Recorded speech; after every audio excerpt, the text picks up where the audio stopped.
certain medicines you, because of the chances of anaphylaxis, drug reactions, you should never give it before testing it. But there have been a few cases of late where the courts have held the doctor negligent, but journals, some journals, some authoritative journals have said कि drug sensitivity is outdated. So we wanted to have the opinion of the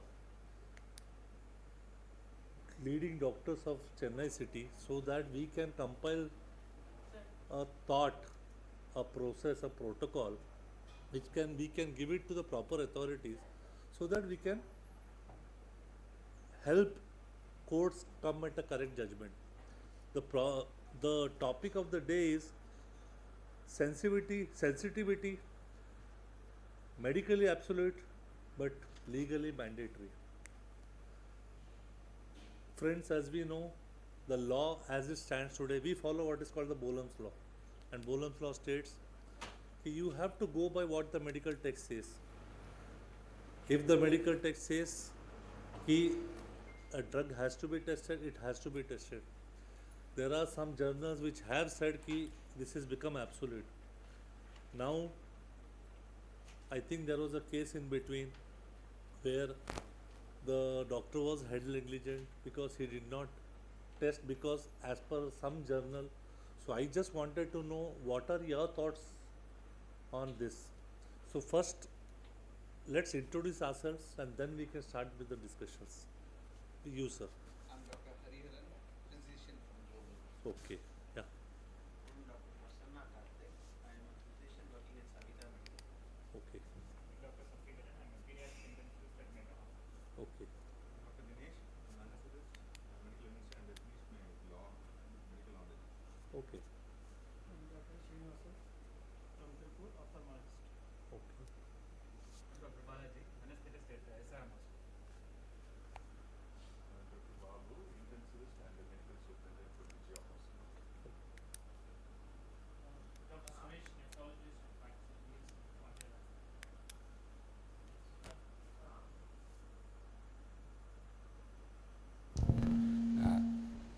Dr. Mahendran, intensivist, SIMS Hospital, Chennai.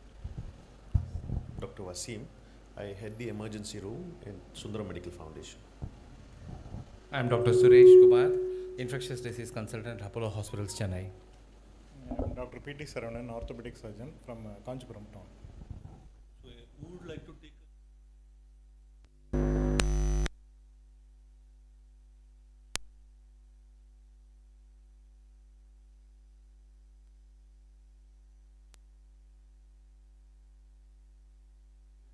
Check for sensitivity of whether the patient reacts if or he is bound to. There are so many medicines which, right from a college that we have been hearing, penicillin, iron depression, streptokinase, we got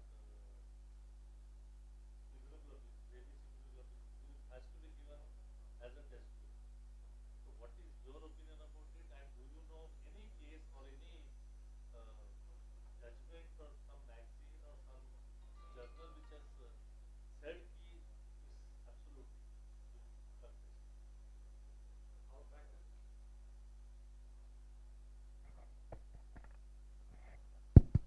Yeah, I agree with you. I am a strong advocate, I stand for my infectious disease society is a strong advocate for not doing that antibiotic testing. We are against the antibiotic testing there, basically. I'm not about other things. Basically, we talk about the antibiotics and we talk about rabies immunoglobulin, what you're talking about it. We are against the antibiotic testings, but some other preparations like penicillins, yes, we need to do tests. Some of the immunoglobulins prepared from the horse, equine we call, we need to do the testing there. But unfortunately, even for the penicillin as well as immunoglobulins, what we are talking, the testing method available in India is not appropriate. Whatever testing you are recommending, whatever the guidelines you are asking for is not appropriate. What is recommended, what is the standard procedures we are not following. That's a basic drawback we are doing it there. So I said, as an infectious disease fellows and society, we are against testing the antibiotics. I'll come back and explain a bit later about hearing the whole other views there. I'll come back and explain why we are strongly against the antibiotic testings and why we are strongly against it. I'll come back after hearing all other participants there. Some of the hospitals in Chennai right now, they stopped doing the testing there. I know, but I'll come back and explain a bit later. Yeah. Anybody can add on to that? In the specific route, you will get the reaction. So by giving a skin test and waiting for a reaction, I mean, you may not have a reaction, but you will have a reaction when you give it IV. And again, the route, testing on the skin and then giving it IV doesn't make sense at all. Skin, you may not have a reaction. Or for example, azithromycin. If you give a skin test, definitely you have a reaction. You have a huge reaction. But then when you give it IV, there is no reaction at all. And the duration, some reactions take time, about even 24 hours to develop. So when all these three factors are not being addressed, there is, I don't think, any role for doing it, and we don't practice it. But yes, I am very much concerned that one of the doctors was held negligent. So we'd like a solution on that. Maybe the problem here was this testing was like we're talking of penicillin. We short-acting penicillin, crystalline penicillin is what we test, exclusively. But the same rules, can it apply to procaine penicillin? Can the same rule apply to benzathine penicillin? The absorption is slow. On what basis will be? We are testing on, if you are giving injection PPF, 8 lines unit, you test the dose of PPF. I really don't, because I've seen hospitals doing it. The basic concept that it's going to slowly be absorbed. And the what is the reaction going to be? So every dose has to be crystalline penicillin. That's the first thing. And the second is, the first dose may not show reaction, but the subsequent dose may show. So every dose should be tested. That concept, I mean, everybody agrees that this has to become absolute. I think the issue is a broader issue. You're not talking only about penicillin, but any drug. Yeah. So first thing is, I think being very strong in pharmacology, which are the ones which can induce an IgE-mediated reaction, which causes anaphylaxis, which is fatal. So here, in my opinion, and I think what anyone would recommend is start with the basics. You need to take a good history. Like most doctors would have this common acronym because of NABH, drug allergy, NKDA, known drug allergy. But I'm sure most of them don't take that detailed history. So if it is an anesthetist, he'll have a certain set of drugs for which he's worried about this. If it is a physician, if it is an infectious disease person, penicillin.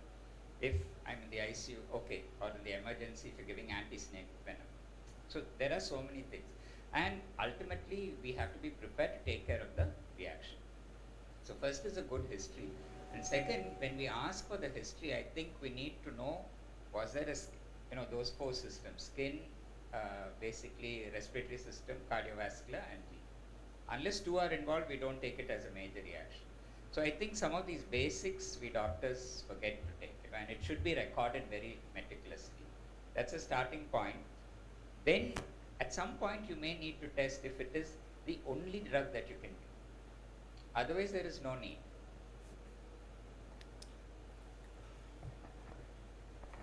Even in the West, people don't know what the difference between a side effect and an allergy is. For example, amoxicillin-induced diarrhea is often listed as an allergy, which makes no sense. Amoxicillin causes diarrhea. So to call it an allergy is inane. Unfortunately, that's how it is. For example, vancomycin causing a rash. Vancomycin causes a rash. It's histamine release. That's not an allergy. That's a side effect. But that doesn't mean you cannot use it. And therefore, in our country, yes, while we should get a history, it requires a little more attention to history taking, exactly what happened, and to be able to distinguish between a side effect and an allergy, and to say the difference between the two. I'm not sure why we have this controversy. The problem is this. National Institute of Allergy and Infectious Disease released a position paper on skin testing. And you know what? Nobody's read it. Karnataka Medical Council went ahead and gave a position paper on it saying that skin testing is required. If in the West this had happened, they would have been reported to the medical board and they would have been disbarred for giving such a opinion which is not even wrong, it's actually misleading. Very clearly it says for beta-lactam allergy, you need to use penicillin oil. You cannot use anything else. You have to use penicillin oil. Using a diluted dose of the drug makes no sense. Why? Because you could have a false positive with the diluted drug, which is not an allergy. you could tolerate the diluted drug and still have a major allergy with the skin, with the major product, the recommendation is penicillin oil. And you know what? Penicillin oil is not available in India. And it says if you do not have access to penicillin oil, there is no point doing skin testing. It's very clear. NIH has said that, National Institute of Allergy and Infectious Diseases, which is a branch of NIH. Why are we even debating this? The fact that the medical council has gone ahead and given this, they should be censured. This is just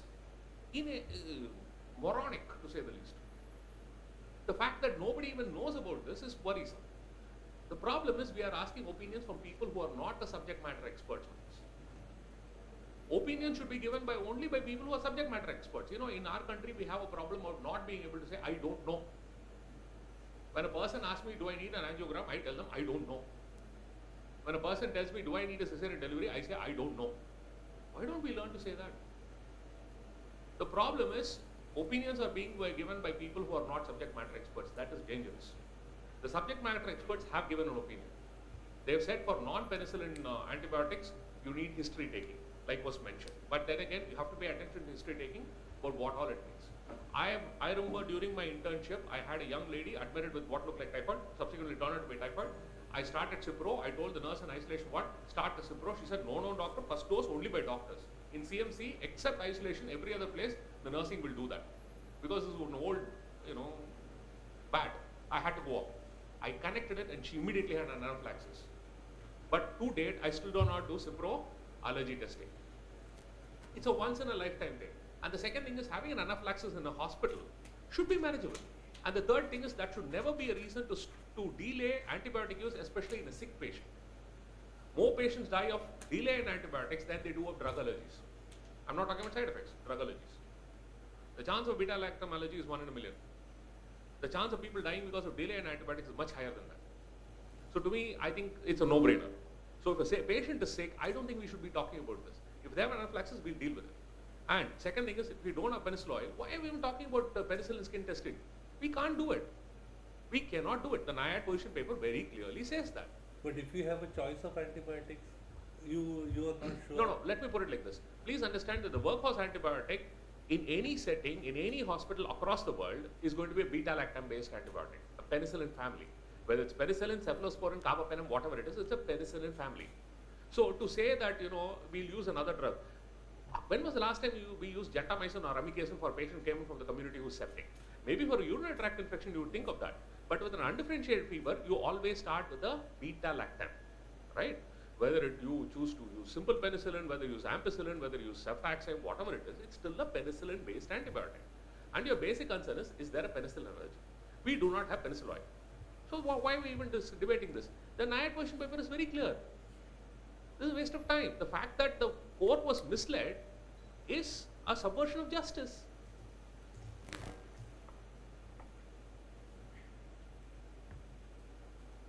So, of course, I second the opinion of most of the doctors and learned persons have voiced their concerns.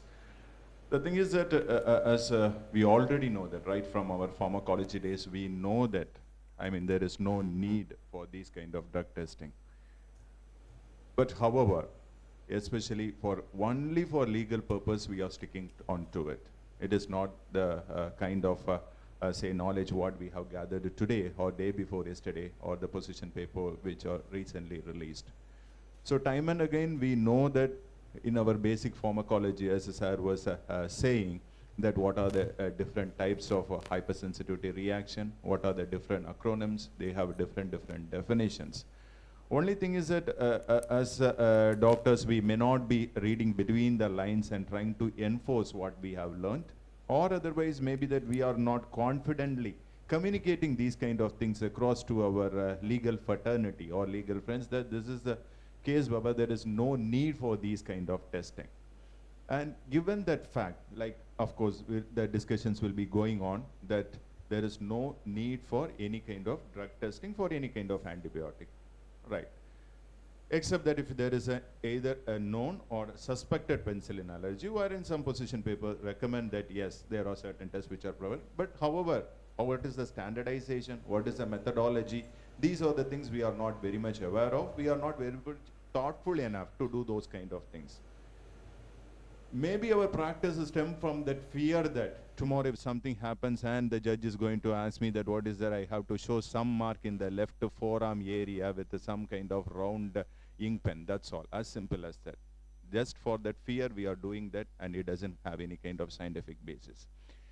Even if at all we look into those kind of complication, and even if at all the legal experts are not taking this into consideration and enforcing that drug sensitivity is very much needed, it has to be done, and practically it is not at all possible given the situation of the golden hour of usage of antibiotic in sepsis cases and other things, and all our protocol society guidelines based upon yearly usage of antibiotic for prevention of outcome like death and morbidity in the case of septic patients. So either by scientific methodology or by practicality purpose, there is no need for drug testing, and I think that we already know that. Only thing is that we have to put it on white paper. But what we are yes, but the thing is that the thing is that for that we have to go into the hypersensitivity reaction, type of hypersensitivity reaction, whether it is an allergy, whether it is an side effect, whether it is a drug intolerance, whether it is a kind of other reactions, whether it is due to per se. For example, we are starting on a IV dextro, maybe an iron infusion. The patient develops some kind of reaction, say there is some kind of chill or some kind of rashes. There are umpteen number of reasons to cause that reaction. It is not only the iron moiety which is present in this, maybe a kind of a contaminated IV fluid, maybe an allergy to the latex, what the bit. So we are really not sure about it, what is this causing. Now, as because now they are coming about not only the adverse drug reactions reporting of the drugs, now the intent is to move towards the adverse drug reaction which caused due to the usage of consumables, latex, usage of your whatever, maybe your tubings or the accessories or say the supportive consumables which you are using to deliver those kind of drugs. So we really do not know which is causing that allergy. So these kind of things maybe give us a kind of say satisfaction, a kind of a false hope or a satisfaction that he is not so allergic and anything can happen.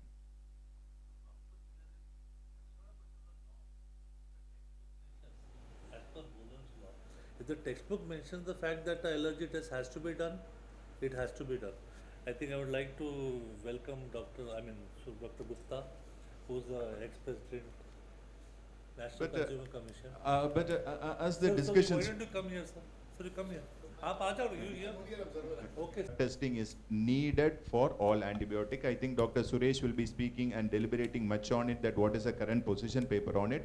Now, because, see, as a dynamicity occurs in every department, the medicine also is dynamic. What is being said in 40s and 50s may not be holding true now. But we know that at least by 90s or 2000s also these kind of things are being already said. But for the past 10 or 15 years, we couldn't put it on writing or communicate to our legal fraternity. That is the only thing. And whatever the position paper which came in afterwards doesn't recommend for routine drug testing for any antibiotics or anything for that matter. Only they say that, for example, as Sir was saying about this ASV. Yes, because I was in the poison treatment. My actually thesis was on snake bite, and it's I actually, that is some 250 cases I presented on snake bite poisoning. Yes, it causes reaction, it causes hypotension, and Sir was saying that we will be starting the doses with 1 or 2 or 3 drops per minute, then we will be increasing under a watchful eye. But even in that case, even it creates some kind of reaction, we are left with no other option. We will be going ahead with it, managing the side effects, and we will be giving the drugs. So there are certain areas wherein we are left with no other alternative. So I think, yes, streptokinase, and we can, yes. So if it is not available in that particular, of course there are a lot of other alternatives which are available, but at that particular time, at that particular moment, if an alternative is not available, the same legal system may constrain us, asking us that why didn't you try it rather than actually not giving the patient a chance. You would have managed hypertension. Any other patient will die out of myocardial infarction and hypotension, then why not this? So these are the few say facets of things what we have to be discussing, but I think that we already know that there is no need for a testing.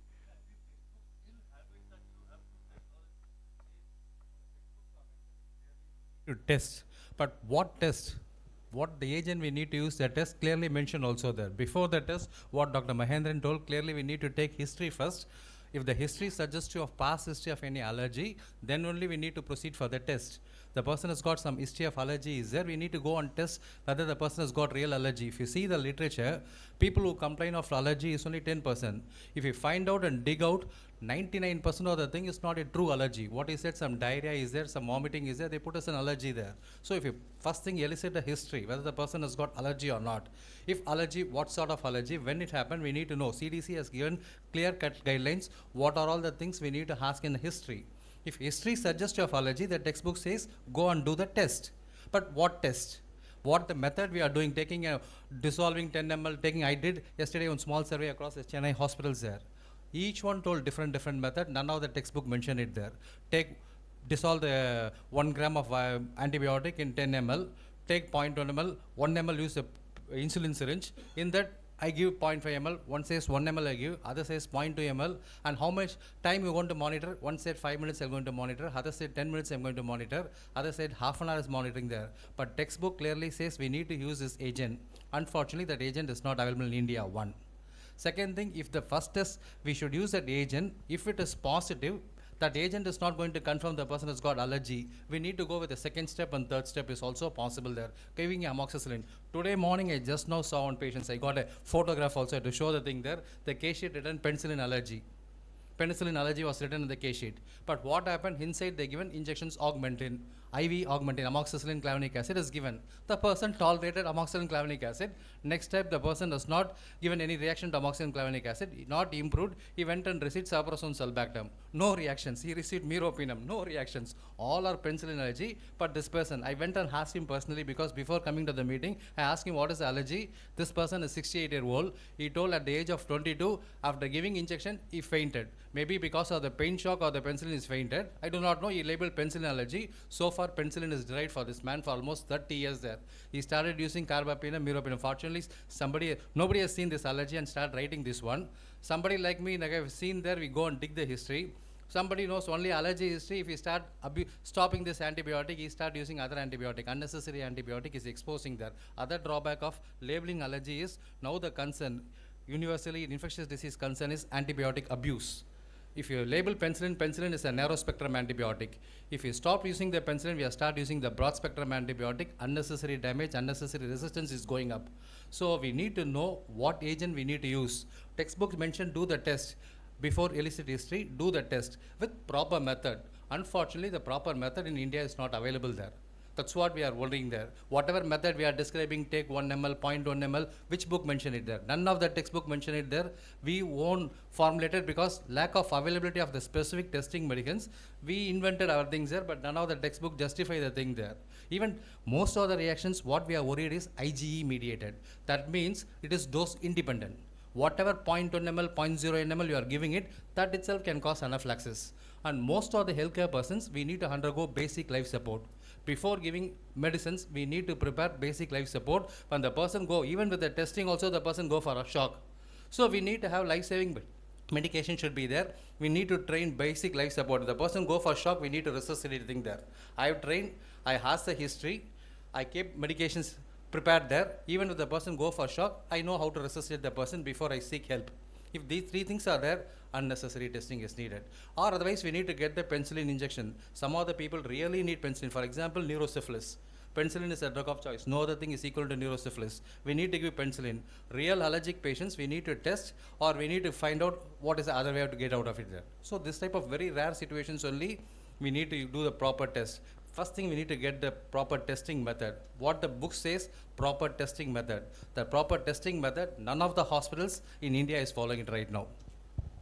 When we talk of allergy, we are talking of anaphylaxis, a loose motion and a nausea and a vomiting is not the issues which we are talking about. But that's the problem. That's the problem. The point is people do not know the difference between allergy and side effect. People do not know everything. I'm sulfur allergic. Why do you say that? Mother is sulfur allergic, so she said, anyway, you say you're also sulfur allergic. What kind of sense is that? This is what is real world. The problem is our doctors ask for allergies and the patient says sulfur allergy or penicillin, it immediately gets documented. Nobody asks the next question, why are you allergic? How are you allergic? That's one. The second thing is, doctors do not know what the difference between allergy and side effect is. Vancomycin rash is a side effect. It's a, well, not even a side effect, it's a known effect. To call it an allergy makes no sense. So please understand that even in the Western world, this is a problem. In America, I used to see this all the time. People make mistakes. And if you look at the guidelines, it says this kind of stuff should be done by an allergist. Board certified allergist. I will ask you this. Do we have any board certified allergists in this country? The answer is no. Do we have benzyl penicillin oil polylysine? Answer is no. What are we talking about? And it says you cannot do it otherwise. And just a clarification about the codes. The fear of the codes is very hyped up. Correct. One thing remember about what the code says is, if you are trying out a medicine where a test dose has to be given, and there is a chance of anaphylaxis, I'm not talking of side effect. The court looks at it, the one, was the patient made aware of it, that this medicine may be giving you reactions, it may even cause death. Two, do you have the facilities to manage it? You cannot say, I did not have adrenaline, I did not have oxygen, I did not have hydrocort, and I have gone around and give something which chances of anaphylaxis is there. This is what the court looks at. So that part, let us be clear, let's not blame the courts also. That part has to be very clear. The court looks at, did you give a medicine where the chances of anaphylaxis is very high? The court will not spare you. If you don't have the facilities to manage anaphylaxis, if you have the facilities, if you have anticipated the side effect, courts don't have an issue about My problem is that a state medical council has gone on record and given an opinion saying a skin testing has to be done. Now that's a problem. The state medical council should also actually be prosecuted for giving a false report. Now when a state medical council is given a report and that state has no board certified allergist, they do not have a board certified ID physician either. I know that for a fact. The fact is that they have given a report. I do not know who signed this, but they've given a report saying to the court saying that skin testing is standard of care. How do they do that? Now that's a problem. See, we can't just blame the court alone. The problem is it's a multifaceted problem. The legal system does not know who should be giving an opinion, right? Because that's a problem in India. When you look at any guidelines being written, let us say for cholera, you'll have a cardiologist, you'll have a gastroenterologist, you'll have a nephrologist, and you'll have an obstetrician. What are they doing in the cholera guideline is beyond me. This is what happens in every system. I've been part of some of these things, so I'm speaking from experience. A lot of it is absolute garbage. Now the problem is the court has accepted an opinion from people who have no business giving that opinion, assuming that they were competent to do so. Now we have a legal record of an opinion from a state medical council saying this is standard of care. And I agree with this point. It's very difficult. When you have some garbage like this already set as a precedent, how do you overturn that? Right now the problem is it's more and more of it is going to be fear driven rather than data driven. We can wax eloquently saying we should not be afraid of the court, but the court has already given a judgment. Now that will be used as a precedent for the next time. The fact that the first one itself was a miscarriage of justice is not being looked at. How is the National Convention on Medicine and Law going to look at that? Then we are preparing a white paper which we are going to present it to maybe the legal professionals. I mean, Dr. Gupta, he is the president, ex-president of the National Commission. So we have thought makers, politicians, health minister. We are presenting a white paper to them. So basically it's to make an idea that IMS, we are going to be talking to them also. So the idea is preparing a white paper from leaders in your field like you are, with authority you are saying so. My point here is, there are 2 years back there was a case of Pune where the patient died of diclofenac injection. And the case was registered against the doctor. I mean, here what do we do? It's a patient who is allergic to the preservative. That's what finally the diagnosis was. In such a case, what do you do? He died. we need to ask whether the person given elicited a history of any known drug allergy or any allergy is recorded or not. That's what CDC says. What sort of allergy? We are not asking, that's a problem there. Correct. CDC clearly says when it happened, how long after giving the dose it happened in the past, whether you know allergy is there. But most of our population, they say, I do not know allergy, or say vague history. There are two extremes are there. They say, I do not know. Other extreme says, I know allergy, saying that my grandmother told, my grandfather told, my family sent the history of allergy, these things is coming up now. Okay. And second thing, we fought 5 years in my hospitals. We fought with the guidelines, we told this is not required. Unfortunately, after a couple of court judgments came in the Bangalore there, one of our hospital doctors died because amoxicillin glycolic acid without test dose he used, and court said 10 lakh fine for him there. He was not given the test dose.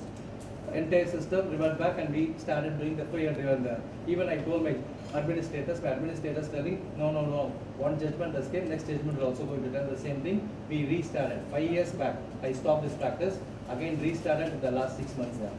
But fortunately, some of the hospitals in cities still they're not doing because the guidelines what we are telling. My example was about diclofenac. How many times No, we we asked have- about diclofenac allergy? If you see our OP record there, first thing we ask is there any allergic to any medicines in the past? We should ask a history, is there any allergic to any medicines before you write any medications? Absolutely. If you ask a thing, any allergic to any medicines in the past, that will safeguard you. I have taken the precautions. Then second question is, I got a BLS training or not? My BLS training is updated or not? If I got a basic life support training, I got updated. I asked the history. When the methods is not available, I have taken sufficient precautions to protect the patient as well as me. Correct. So we recorded, they are not needed. You are talking of you are talking of with the backing of a hospital in. What about small clinics? No, again, see the point is, if you are giving an injectable, you are mandated to ensure that you have enough systems in place to save a patient who's arrested. Yes. If you do not have it, I'm sorry, you Yes, are putting yes, your yes. backside in the sling, and that can't be prevented. My point is this: while we are waxing eloquently on drugs, what about the other stuff which goes into the medicine? So I've had a patient who was on Beta-Lactam, and when the pharmacy switched the brand, the patient had an anaphylaxis. Switch the brand to? From one brand to another brand. Okay. And he had an anaphylaxis. Why? Because the things, the buffers, excipients, the stabilizing agents, etc., change from brand to brand.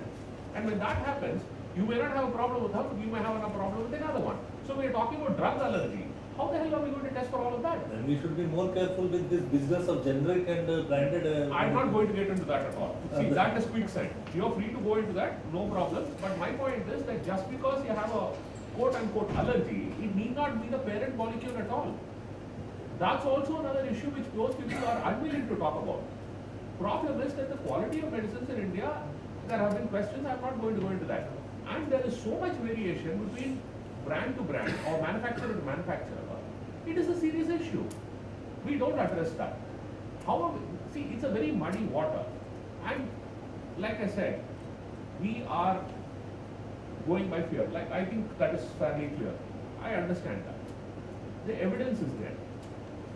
The people who should... One question, sir. Basically, so we are like almost like whomever have spoken, everybody is saying that skin test is not required. But we same time simultaneously we are quoting that we will go by history. So my query is, so do you have pediatric patients in your hospitals? Yes. Yeah. So there, how you are going to go by history when you are saying that penicillin oil is not available, allergy testing is not possible. So in the lifetime, allergy testing is not going to be done. But we are still going to go by history. So that makes no sense. No, please understand that there is no system which is 100% perfect. Please understand that just because you have not had any history of allergy to penicillin before, it cannot happen. I remember one of my own classmates, when they used to go around in community health posting an internship, they had a patient who had been taking injection Peridure IM every 3 weeks for the last 18 years. 18 years. This girl got a test dose with the Peridure, no problem. She got the main dose and she had an anaphylaxis and she didn't arrested. That can be one among 1 lakh situations. See, the point So is- we are talking about 99,000 remaining situations. Right. So the repeat doses causing allergic reaction, the previous exposure has not caused any anaphylactic or anaphylactic reaction, is well known in each drug, including IV azithromycin. Right. Everywhere it is known. Right. So we are not going to talk about that because that will dilute the issue. So we are going to discuss about only the remaining 99,000 situations where we can avoid. So because we have to be a little bit more sensitive, that's what I am thinking. Because whatever we are going to recommend is not going to be used by Meta, Apollo or Global, it is going to be used by the PHC also. So we all know very well that active pharmaceutical ingredient we criticize, but the excipients or everything could be a causative agent. Even the latex in the IV infusion can be the causative agent when the generics are coming in full boom. So for example, I concern completely what you say. The IV piperacillin tazo reactions what we had in last 6 months, we never had in last 8 years. So everybody would have seen that. IV azithro reactions what we have seen in last 6 months, we never had in last 8 years. So something wrong is happening. At this juncture, we are going to say that allergic testing is obsolete.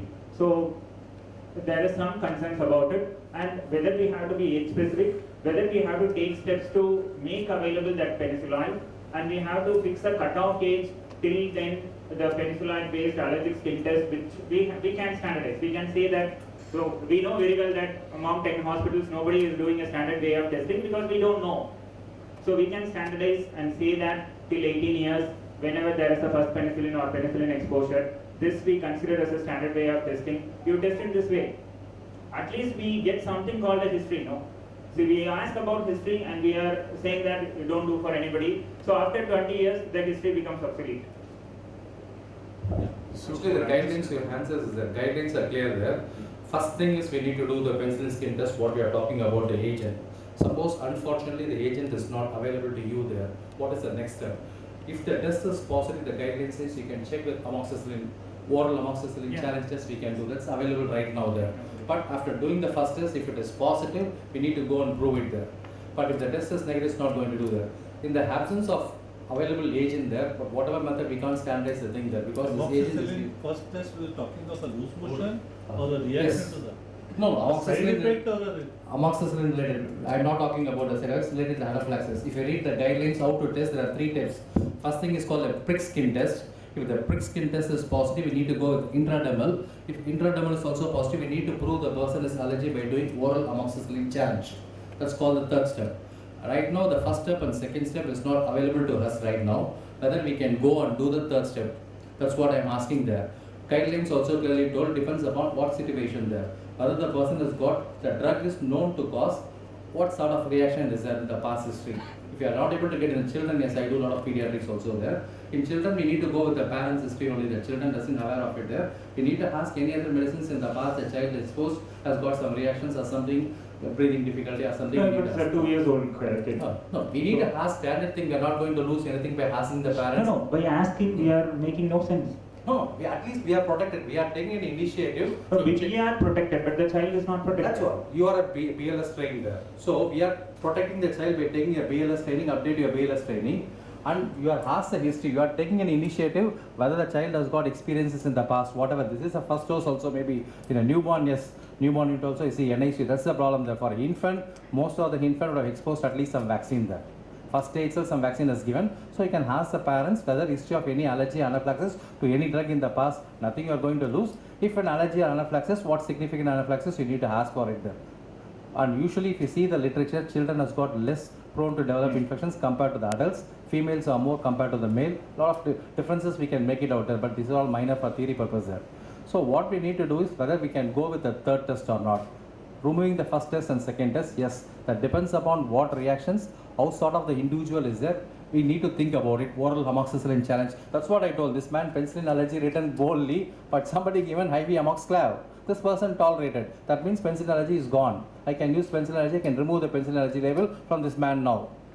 So we can remove it there. Whether we can go with the third step or not, that's a question we need to answer there. First two steps is not appropriately available here, appropriately not done. Whether I can go with the third test of amoxiclav. This is only for beta-lactams. All drugs, but the problem is most troublesome reaction is caused by sulfonamide. 4% of sulfur drugs can cause severe reactions. The Stevens-Johnson syndrome, we cannot re-challenge, we cannot retest also there. At least penicillin I can desensitize and can use it there. But sulfonamide, once the person develops fixed drug eruption or the person going for a Stevens-Johnson where entire skin is bullied. Yesterday also I saw a bad lesion there. If you develop Stevens-Johnson, we never think about it. What is the way of testing sulfonamide? We can't put the skin test.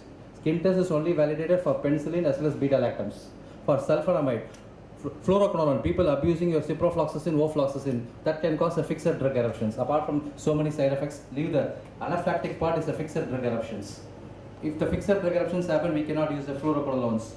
Some of the hepatitis drugs there. For example, ATT drugs cause hepatitis, I can't use the thing there. It happened little later. So where it's going to stand is strict, you are protected, you are going to monitor the patients or not. This is going to protect you as well as protect the patients for me there.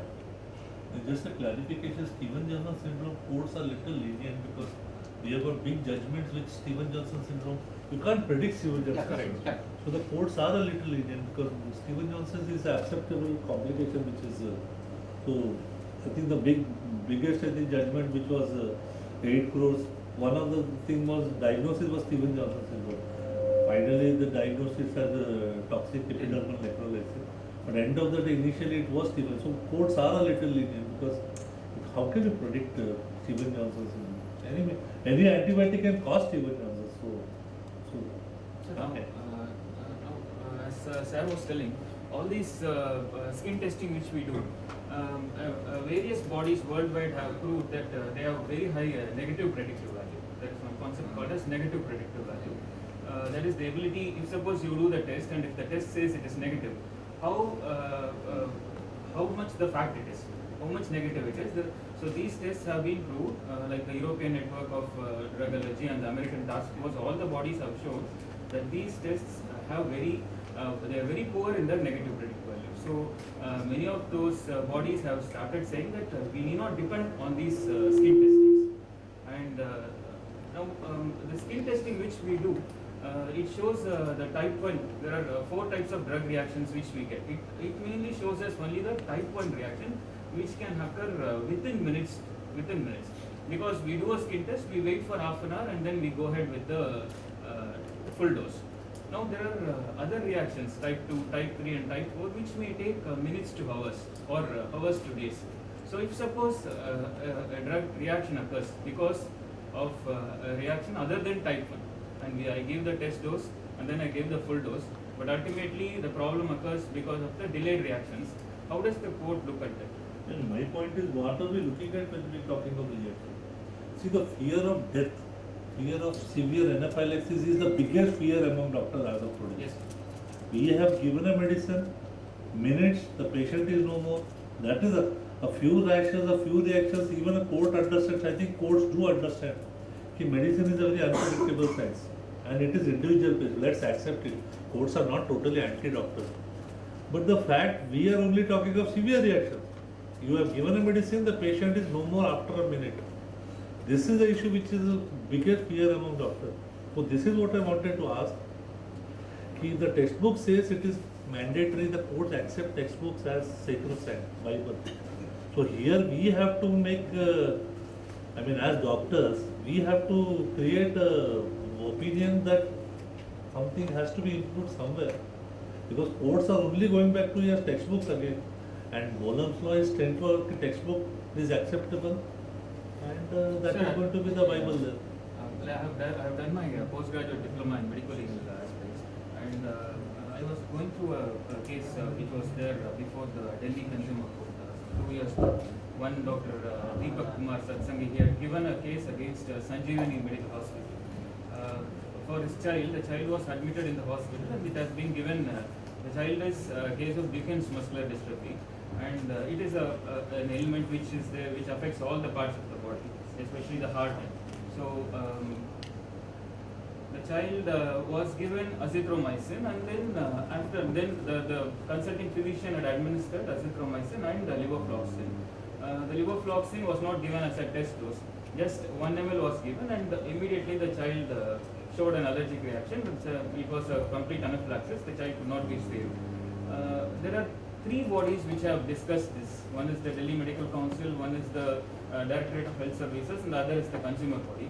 And there is only the Directorate of Health Services has said that you need to have given a test dose for that levofloxacin. The other 2 bodies have said that what the doctor did was right. So I think the problem there is so much of variations in opinion. That's what I'm saying. Like Sir said. No. See, this is science.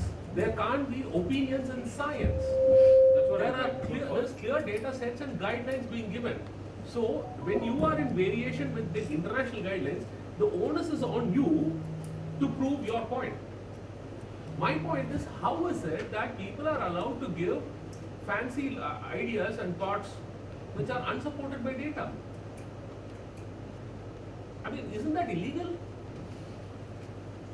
I mean, maybe I'm not very bright when it comes to law, but to me, when somebody says something which is illegal, That makes sense. What you say is no, because in the West you can't do this. If you give expert testimony which is false, you get reported to the board and the board will censure you. That's a problem. You cannot give opinions which are not supported by data. And these are unsupported statements. How are they getting away with it? That's the problem. People are making all kinds of statements. The court is having to judge based on that. And then what we have is garbage. What is the data we have in India about malaria? There is no data from India. There are international guidelines and we are not any different. See, please understand, IgE-mediated hypersensitivity is the same world over.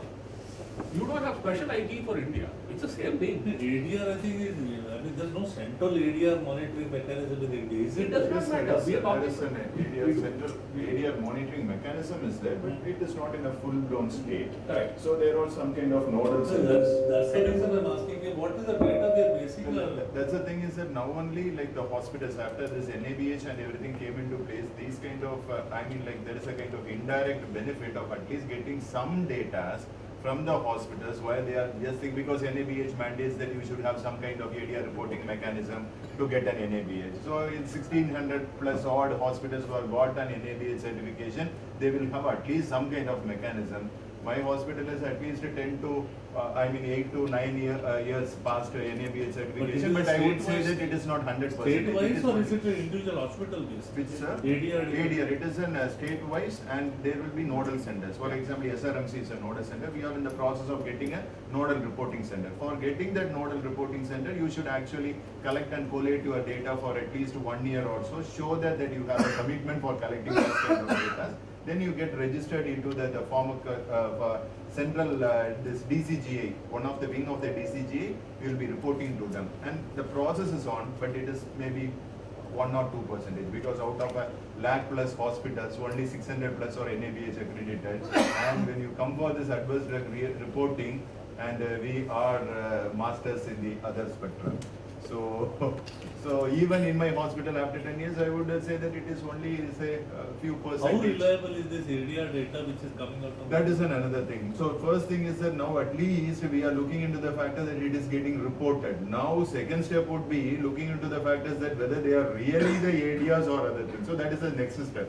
For maturing into that kind of steps, at least it will take a decade also, if I am very positive. Corporate hospitals and private hospitals do give out reliable data on ADR? Mostly, sir, mostly. Except all for kind of hospitals extreme have that class actually, adverse drug reaction reporting.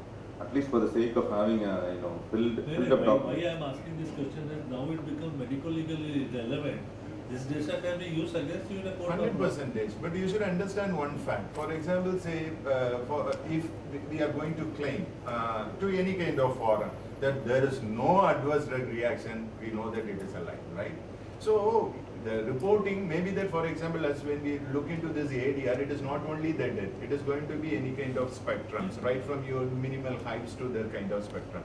What I believe, what I understand, and what I seen practically is that, say, 90 to 95% of this innocuous data get captured.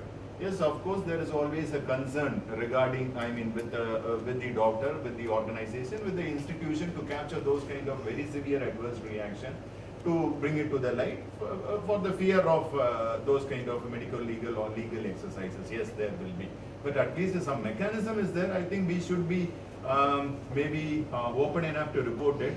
And I think at the same time, other end of the spectrum, they should be open enough to listen to it, reflect upon it, and take it in a kind of say process improvement process, rather than a kind of. Association should be proactive Yes, in this. yes. Actually, what are the possible ways? Like, now a list of experts here from different specialties are making clear, like, we don't need a test dose according to the Indian scenario. What are the possible ways that it could become the law of the land? I'm asking. And we are taking the opinion of doctors from all over India wherever possible. Okay. And we are presenting it to basically lawmakers. They are the health ministry, the IMS, the medical legal cells of the IMS. And these are, once you have a SOP, courts accept, our association has an SOP. So and so things are allowed. They accept it. We don't have anything. That's the biggest problem here. What does the court base itself on? It has to be textbooks. Textbooks are still mentioning test dose. I know, sir, one point that this drug testing, there are a lot of areas wherein this medical and the law is in kind of not so good understanding or in good frequency, wherein as a hospital administrator or as a hospital consultant or as a practicing physician, we are facing a problem. When we look into these kind of issues, as doctor was pertinently asking a question, can be there a kind of a forum wherein these kind of experts, they can put their ideas, and at least, for example, today within 6 months or so, there will be some kind of position paper which says that drug sensitivity according to so and so rates and guidelines, this is the status of so and so, SOPs is so and so, rather than looking into textbooks according to a Bolam sir, because textbooks, maybe I might be quoting from one textbook will be, 8 years old, and he will be quoting from a textbook 2 years old. But what is the current scenario? It is translating into a textbook, coming into a practice, it takes its own time. And one more thing I want to tell, sir, the entire legal process in our country goes with the expert opinion. And until now, you also know that we don't have a definition of who is an expert. Actually. Correct. So that is where we land up in all the problem. So, can we define that actually? Then in that case, if he comes in an expert in such a case, actually, then he is definitely going to tell, no, that's not needed. Expert opinion backed by scientific evidence. So if we say that I am an expert, yes, call Dr. Babu, he is an expert, says that. But I cannot give my opinion, it should be backed by some kind of scientific evidence. Now, because we already know that we have the material, we have the position statements, we know the facts, we know what is the recommendation. Only thing is that this thing is lacking. Wherein the definitions of an expert, definitions of a evidence-based opinion, that is lacking. Or otherwise the willingness of, say, either the medical processes or the legal processor to accept these kind of things. So basically, we have initiated a process. See, medico-legal is still a growing field in India. There's nothing. What I talk today may not be relevant 6 months down the road. It's still in infancy. Institute of Medicine has started a process where, because of the case which happened, now we want to know, should we go for testing? Is it absolute? Courts say it is mandatory, medical science says it's absolute. So that clarity has to be made, we have to present it to opinion leaders. Then it's a process, you can't change anything overnight. So actually, I read through the compilation of cases that you have had, unusual cases last year. I read through one very interesting case. Now the lower court, made the doctor get sued just because the concern was not signed in the same ink. I think you must have gone through it actually. When such things can happen, actually, it's better. This is for everybody, I'll tell you. We take concerns, right? There was in the same judgment last year. The judgment and the consent was signed by different people of different things. So the court thought it is not correct. So they made the doctor guilty actually. That judgment which you mentioned, was one consent, 2 different things are used. Yeah. Just now, Dr. B.C. Gupta is the president. I think it was that passed in the High Court. It was this judge, this Dr. B.C. Gupta, just now I was talking to him. He said, I can show you 10 cases where the doctor has not signed the consent form. The patient has signed it. Now, such gross mistakes, I think, don't even courts can't pay. The one who's going to do an intervention to the patient not sign the consent form. So that cannot be, that's wrong. That you're not even aware of the protocol. That's one more for thing, a doctor went for a cesarean. So to reach a uterus, she removed a lot of additions. And during removing the additions, she, put up an intestine. That is how she can reach a uterus. Basically, the court told, you took answer of cesarean. And why did you touch the intestine? And the doctor that I will suggest she's appointed a bad lawyer. Basically, if accepted you got a cheap lawyer, you thought you'll get away cheap. These are the compilations you have given of the unusual cases. So basically, there are so many cases I can look so stupid. Yeah. But then I will always say the doctor has gone for a very cheap lawyer. That's the only answer. No, sir, in that case, it is maybe not affordable for a highly paid lawyers. Then, that is also one practicing. they make a statement here. I think it's a clash between an opinion-based legal system versus evidence-based medicine. We are trying to juxtapose evidence-based medicine against opinion-based law. It will not happen. Again, because I'm concerned that you keep saying, I'm going to get opinions, I'm going to get opinions. You're not saying, I'm going to get the evidence. And as long as it's opinion-based, it's going to fail. No, I'll tell you, we can't do so much actually. We can suggest, I'll tell you the legal system is, it still has got that expert opinion. So what probably we can define is, when we had a discussion last year, probably we can define who's an expert. Hold on. See, the point is, before we go there, the legal system only needs an expert to interpret the science to give the opinion. The science does not change. Please understand, this is how it is in the Western world. I have had training in this as well in the Western world. No. Different country, different laws. Yeah, only thing is, I don't do that.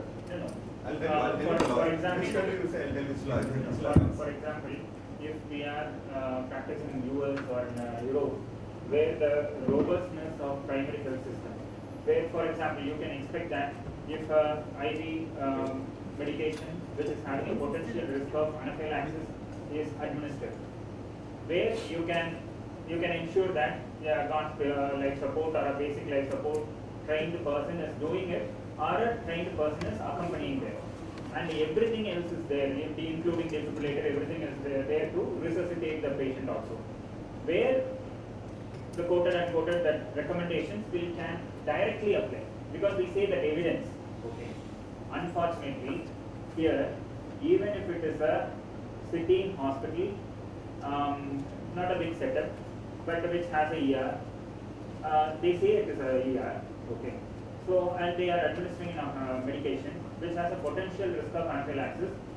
They may not be able to manage because they may not be.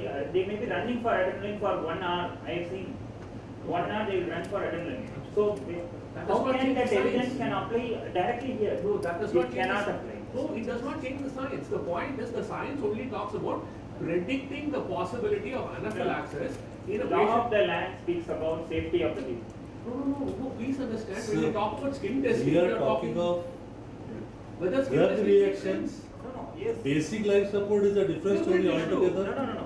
No. It is linked to each other so much if we are eliminating the requirement of antibiotics and steroids. Because once Because we are moving in the direction that we are till now we have spoken this much. So what is your conclusion? Anybody wants to keep the antibiotic sensitivity test?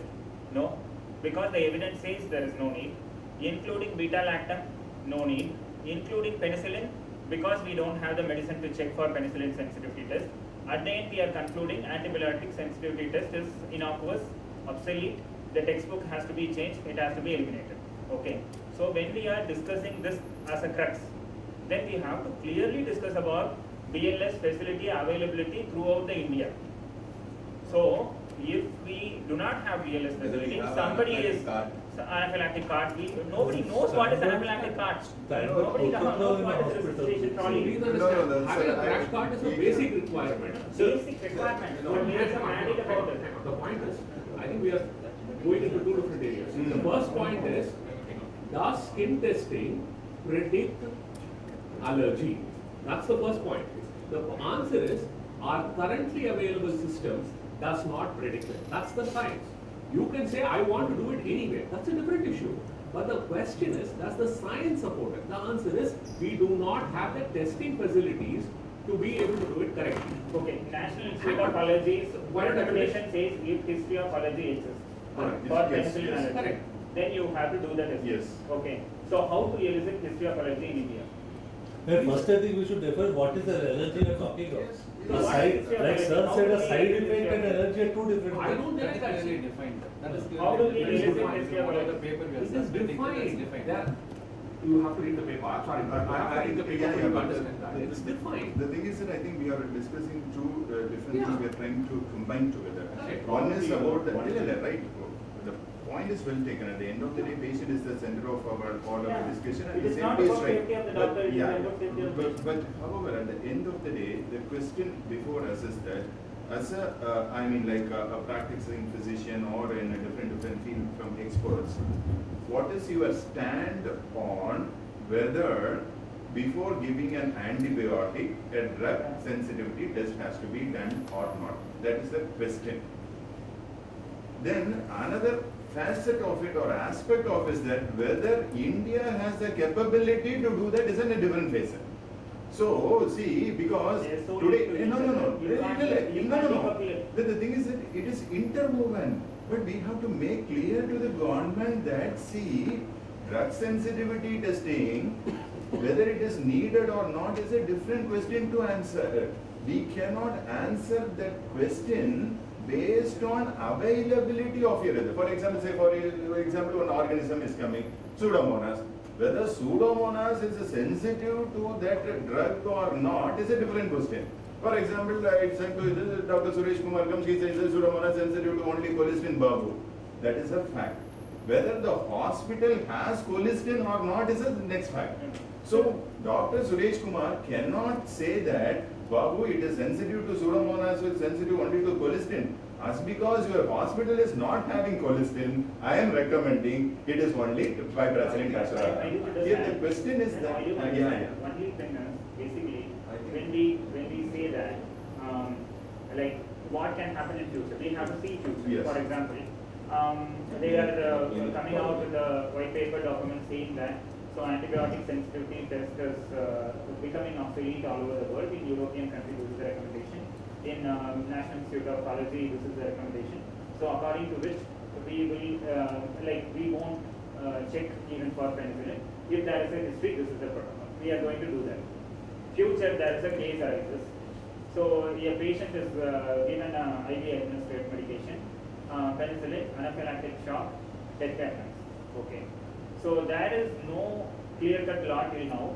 IV antibiotic when somebody is administering, the resuscitation trolley has to be available. There is no such thing like that. You have IV antibiotic, one doctor is there. When you are a registered medical practitioner, you can give an order to give IV administration of antibiotic. And when NMC is saying that everybody can be qualified as a registered medical practitioner, it is going to get more diluted. Okay. So in that circumstance, so what is the safety ambit for the patient? Hang on, because we are confused. No, this is what will happen. I'll explain why I'm saying that. Yeah. You're talking about safety of the doctor and safety of the patient and you're confusing both. Reason being, if it's question of, hang on, hang on, let me finish. If it's a question of safety of the patient, using the drug itself for skin testing makes no sense. That's the problem. So giving Augmentin as a subcutaneous injection and saying no reaction does not mean it excludes the possibility of anaphylaxis. That's the problem. So the safety of the patient is anyway out of window. Please understand, if you have a history of allergy of penicillin, like he said, 1, 2, 3 steps, you have to start with penicillin oil. We don't have penicillin oil. Doing it with this makes no sense. So there is no question of safety of the patient here. So why are we even talking about it? Why? So let's not talk about it. That's the third step. That is the third step. That is the third step. Please First step is not available. Second step is also not available. My logic is first step is not available. Second step is not available. Third step is so easily available, then it means it is available.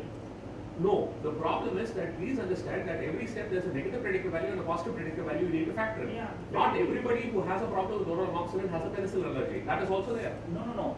Like, there is nothing as sacrosanct. Okay. So we can't say that this excludes everything, this excludes everything. Negative predictive value low, but still low to an extent kept as a third test. No, actually the purpose why they introduced the 3-step is not because of negative or positive predictive value. Yeah. Oral amoxicillin challenge has got maximum risk of anaphylaxis. Absolutely. Maximum risk of anaphylaxis. That's why they said keep as a last step. Last step. Do like a 1 or 2 tests initially. The test shows yes, chances of positivity or anaphylaxis is high. Keep amoxicillin challenge as a oral test. Do you think that at least that has to exist in our country, or Yes. that also need to be? Amoxicillin is existing in our country. Whether we want to straight away promote amoxicillin challenge to use a beta-lactam or not, we need to take a position. No, I think that should be the important portion of discussion. When penicillin oil is not available, we are still saying history of allergy. I think oral amoxicillin testing, we can't eliminate this way. And clearly the books and guidelines says when you do this test, what are the things required to keep it. Obviously, system is existing. If we got amoxicillin, when we keep the things ready for the thing, yes, we can. I But we need to think take a guidelines go back what to the the book same says. scenario. The book says yes, do the test. But how to do the test, books mentioned it there. Whether we are following the step, we are following the book, doing the test.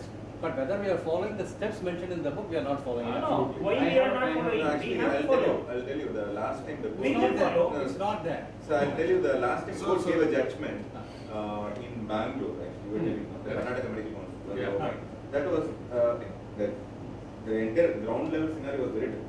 Okay, but but what this court gave the judgment was, it was IV augmentin that was asked to be given, and it was given they Apollo, it's against Apollo.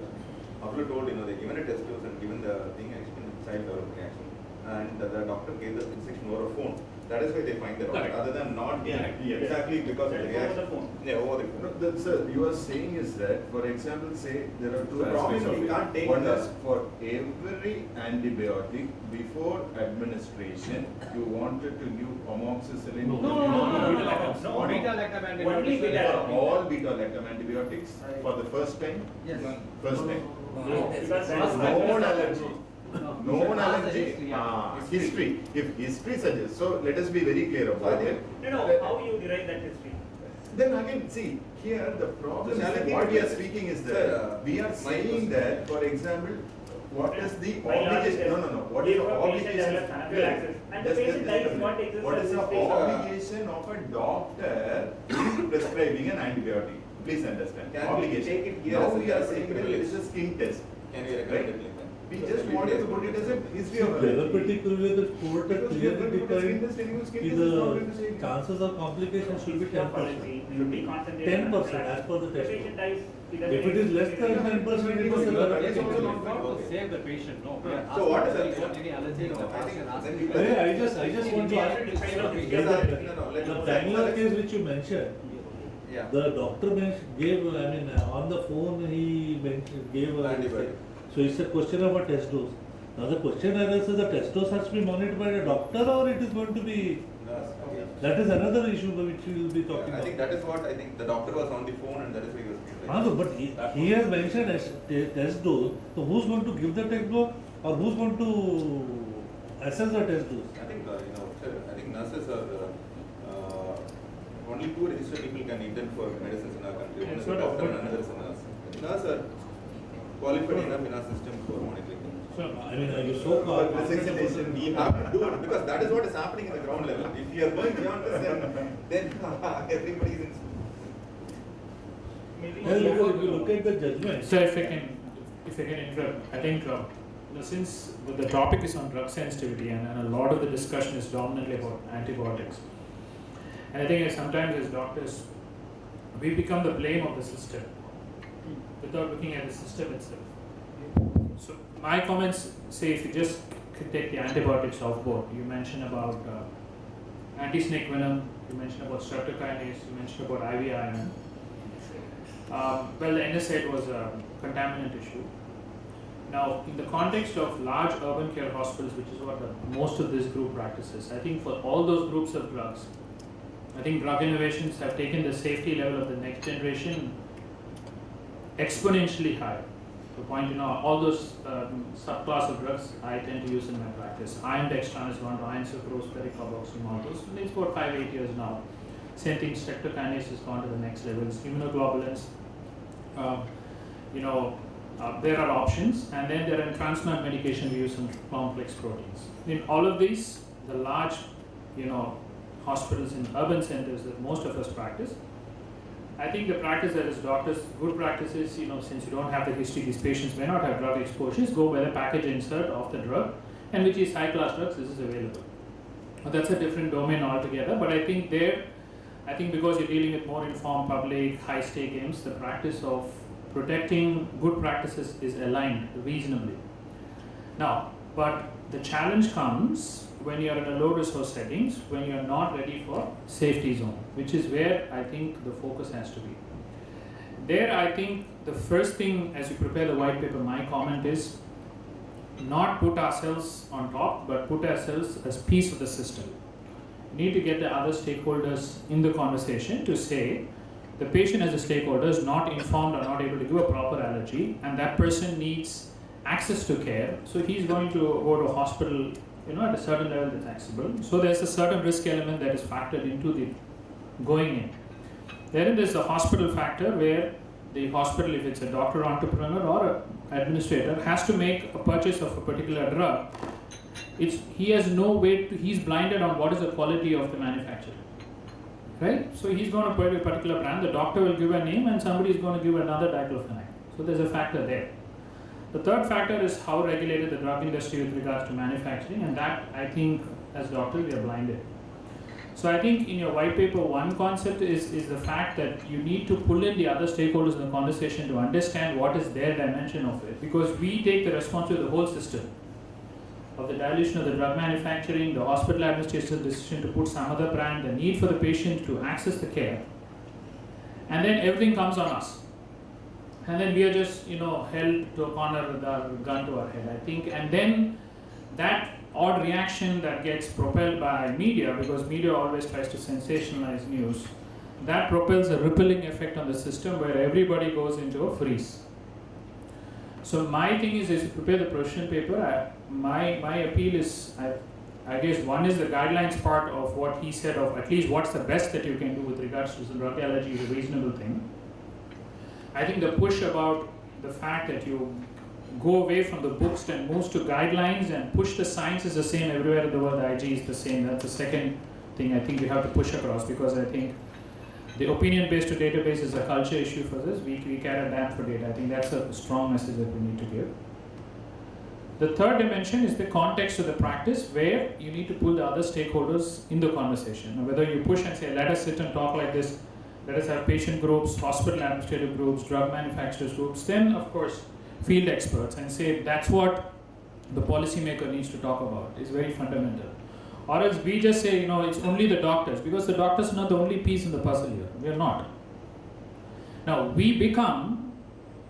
you want to take the fame, then you tend to take the blame. There's a fine line there. And so we become the front of the system, so we become the target of the system. So I think we need to step back also as doctors and say that let's create the dialogue, because that's a context the doctor has to make a decision, right? The doctor sitting, forget all the high complex drug test specialists we make in a big center in NIH. NIH, talking of data, what of ADRs, I can give it to you in writing. I've been involved in 3 different hospitals in NIH data gathering. There's a register, there's a list, but I don't think anybody has even put the list together and analyzed to make sense of the data. Now, do you want to tell this, okay, fine, this is where the data is you want to push, that's another thing that you can push, right? What is the data culture you want to shift, right? So I think that's a broad message as well. So I think just to recap, I guess the first thing is the feasible kind of things that should be acceptable in the system, like he said, the amoxicillin, penicillin kind of thing. The second is to push away from opinion to guidelines, that is textbooks to expert opinions. In the absence of it, the NIH is a borrowed idea from quality standards in the rest of the world, wetted down for areas. So push that same dialogue in this. The third part is the fact that where is the data, as you asked, where you can start is the NIH ADR data. That's a system based. The nodal thing not going to come. I think those are 3 broad messages. The fourth is the context aspect, and the context aspect you have to say that you have to pull in the other stakeholders and see what else is happening. All of this contributes to the risk in the interface. The manufacturer, the hospital administrator, what is purchased, the patient's need of care, and then the doctor doing it. And taking only the doctor liable for everything else, you're just completely shutting your eyes on the system. Whereas, as what he said, or what's talked about the Europe, the system is very strong, and the protocols are very solidified, and the doctor has to do nothing. He just does the same thing, but the system will work like that. The nurse will not give, the patient will wait, and there will be a documentation structure, and somebody will be doing the documentation periodically whether the thing is followed. So I think that's fine, like what you said, I agree, you have to work in the system on the context. But I think the context part, you got to build the doctor as one of the pieces. That's my take. Just this, we have been talking about antibiotic. What about ASV? You got a snake bite. Exactly. You got ASV. What do you do? You don't have a choice. Yeah, exactly. Or for that matter, rabies. Immunoglobulin, what do you do? When you don't have streptokinase, you are in a directed second tier city and you don't have a choice. You will have to go to a metro, it is going to be a few hours away. What is the choice? So this, that is the issue which, and one more thing I just want to, what about the information given out in the drug insert which we get.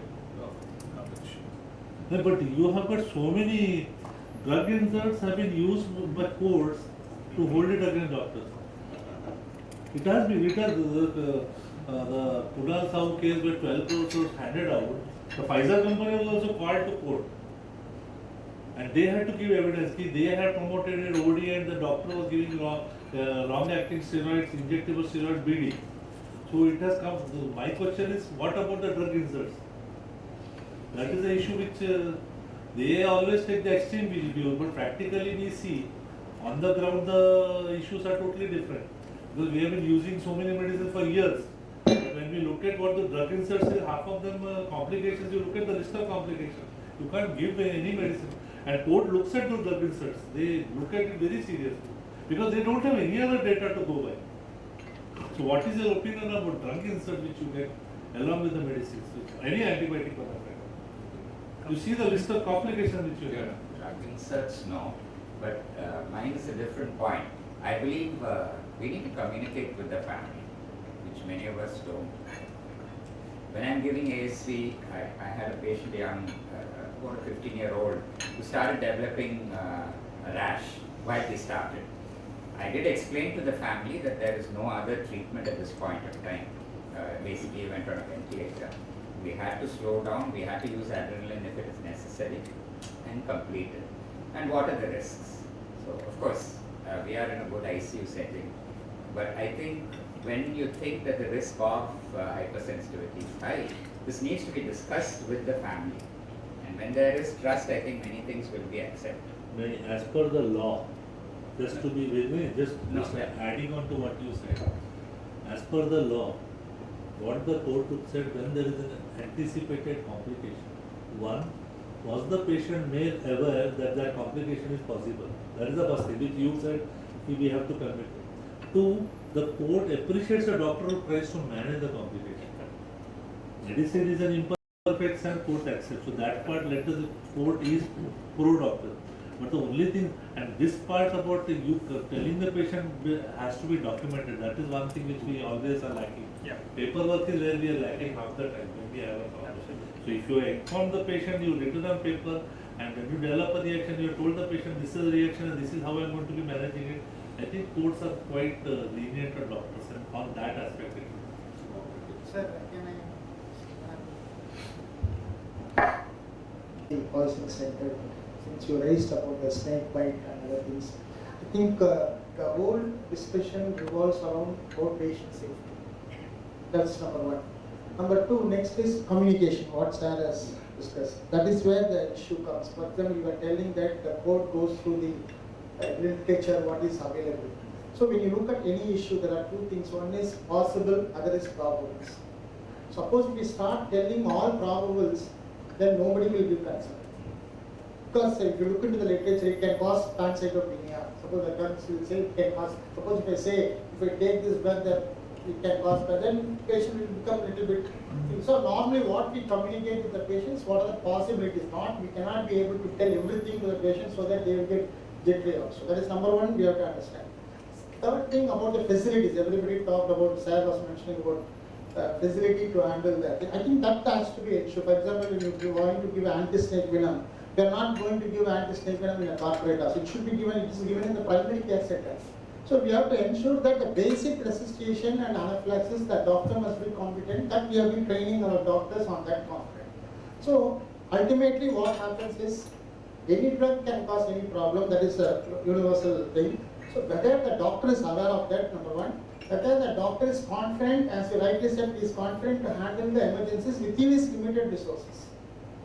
That is what we are trying to ensure. When you look at the issue, when it comes for discussion or at the court level, whether the doctor using his experience and available facility, whether he has done best to save the patient.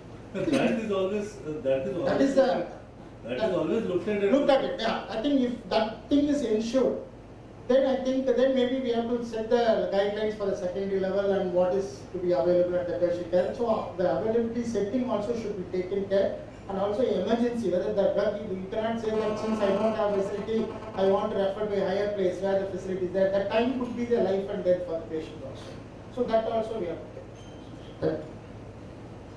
Actually, that nobody wants to make it. So somebody should recommend to the government saying that this is an important thing which should be made available, and it's something which really makes a difference. So why not say that? See, that's where the science comes in. We introduce that.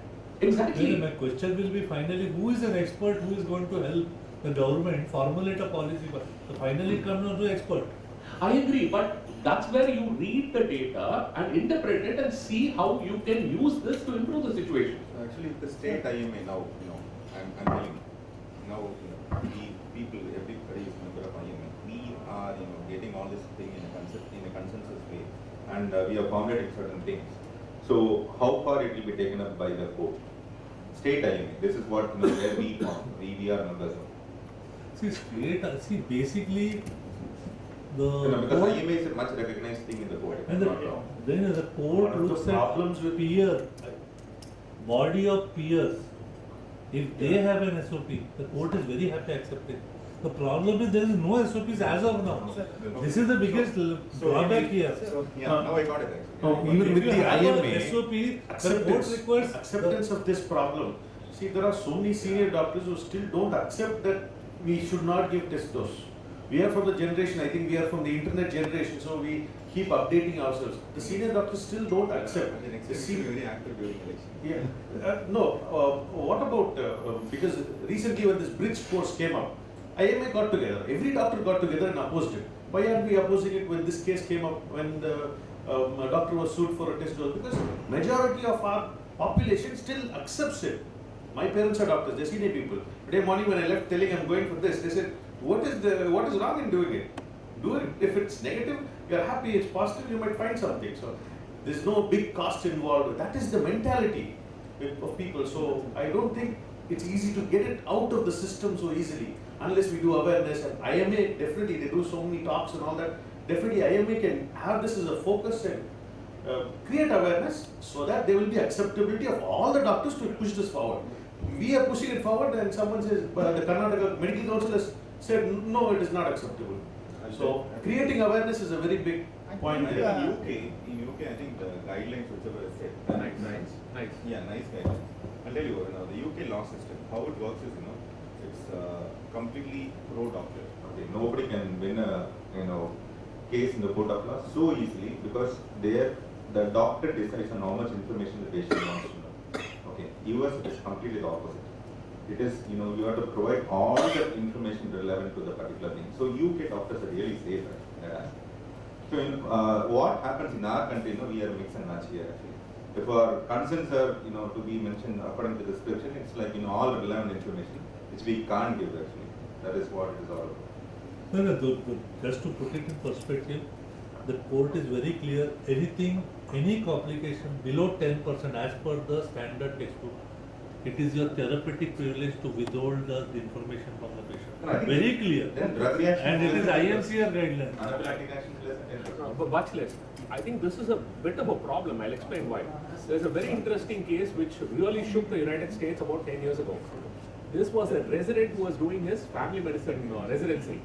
And as part of that, he had a black male who came to him, about 50s, who came to him, and he had a long discussion about prostate cancer screening by PSA. Even if you look at today, any guideline, it says we don't know what to do with the PSA. We had a half-an-hour discussion, everything was documented, saying there are pros and cons of this. I can't tell you one way or another, and the patient decided not to do it. 3 years later, he was diagnosed with prostate cancer. He sued the resident and the program. And on behalf of this, the program, the AMA, the ACP, everybody appeared. You know what the defense lawyer, the suing lawyer did? Very simple. He caught 10 doctors, 100 doctors in the community, made them all come and said, in this patient, would you have done a PSA? Yes, go. In this patient, would you have done a PSA? Yes, go. What happened? They lost. The point is, this is a serious issue. Is the court going to look at the guideline or an archaic practice of people who are senile? I think that's an important issue. I think this is a serious issue because practice changes slowly, right? Just because people are following the wrong practice does not make it science. But the problem is, if the majority view, even though it's moronic, is being given precedence, then we are in a bit of a pickle. I think we need to know which is the right answer. Is it science or is it practice? Especially when they are different things. Because I'll tell you very honestly, like he said, it's very easy to find 100 senior professors to come on the stand and say, I will give test dose. Very easy. So All I think we are senior the people, experts. retired, emeritus professors and all that.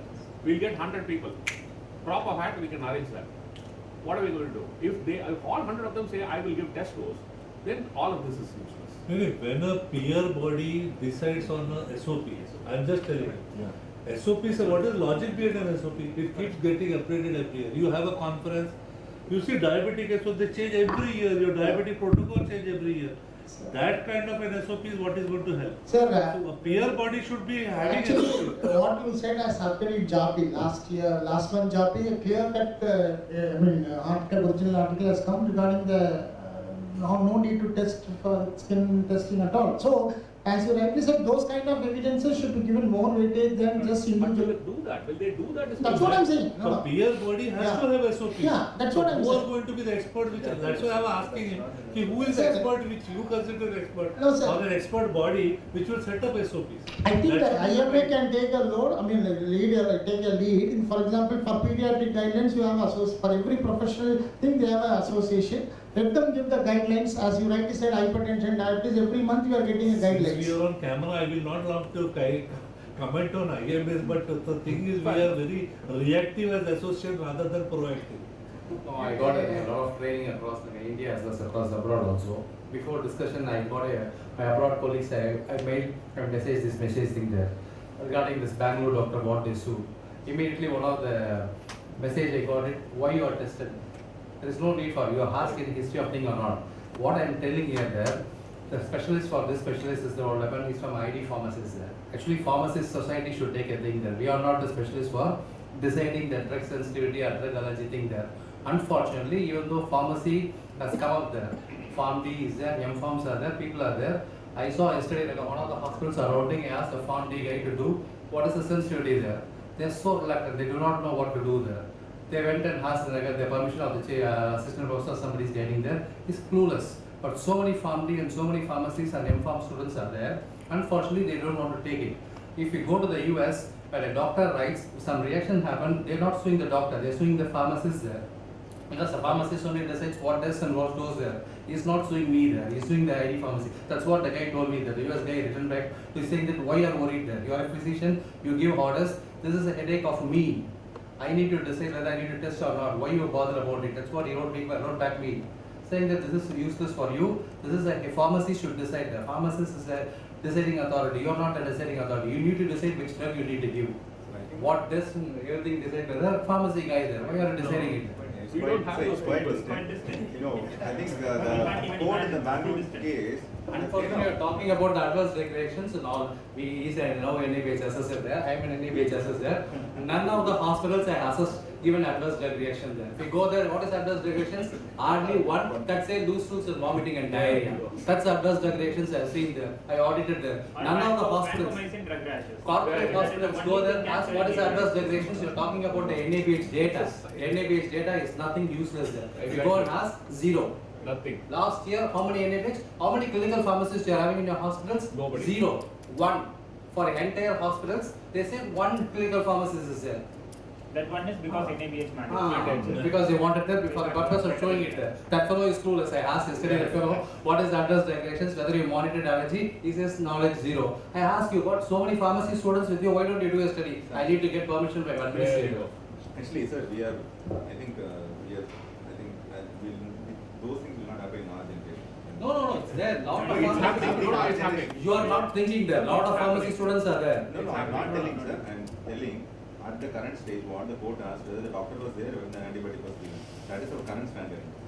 So asking the clinical pharmacist to monitor and everything is still, I think, we can dream it for quite.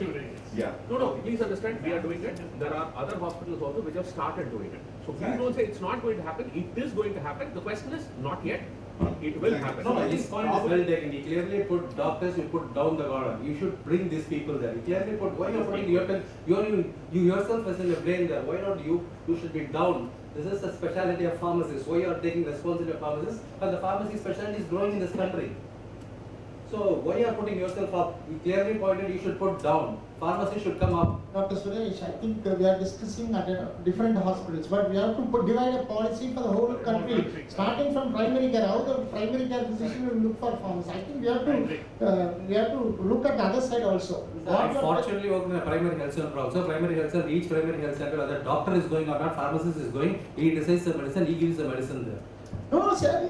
Do you think the pharmacist will come and monitor the injections in the things? Let us be practical. Primary health center, doctor is multitasking. He's a clerk, he's an accountant. No, when you are talking legally, we cannot have legal for corporate, legal for a small hospital. I think we should have some policy across the board where the main thing is whether the doctor has taken the initiative to save the life of the patient within the permissible thing and whether he has the knowledge and skill. That is the point of thing. So we have to empower the doctors. Sir, now again I will come back to the same point where you stand. Therapeutic privilege less than 10% incidence. It's like decision of the doctor. Why not we give the same thing actually? Less than 10%. Anaphylaxis less than, like less I than said the bad law is Penicillin is a maximum penicillin has got allergy of 7%. Board is very clear. Indian Medical Council Regulation 2002. You please look at it. Anything below 10%, it need not be told to the patient. It is very clear guideline. Then I got the papers there saying that maximum allergy happened to penicillin. There is a 7% there. So fine, you have covered. You can just quote this. But the problem is the person quoting will be a lawyer. Correct. And law comes at the bottom of the profession when they take up any profession. So my point is that. It still comes back to the point that I made. The question is it the science or is it the opinion? The point is, if 100 senior physicians are going to say, I'm going to do skin testing, will that be given a higher weightage than a society guideline which says... So my point will be simple, ki a society guidelines, when your society forms a guideline, even the seniors are forced to follow it. You look at that. So even if you have a society guideline, that will be given more value. More value. Anywhere, even diabetics today. That's not true in the US. That is not true in the US. Society courts in India, as of today, looks at guidelines from the society. When there are no guidelines, then the choice becomes what data you take. Who's the expert? God knows. See, that is a question which we have to solve amongst ourselves. We are the ones who should say. Now, judgments we get, expert opinions are thrown out. And judgment is based on 2 lawyers and 1 judge. Yeah.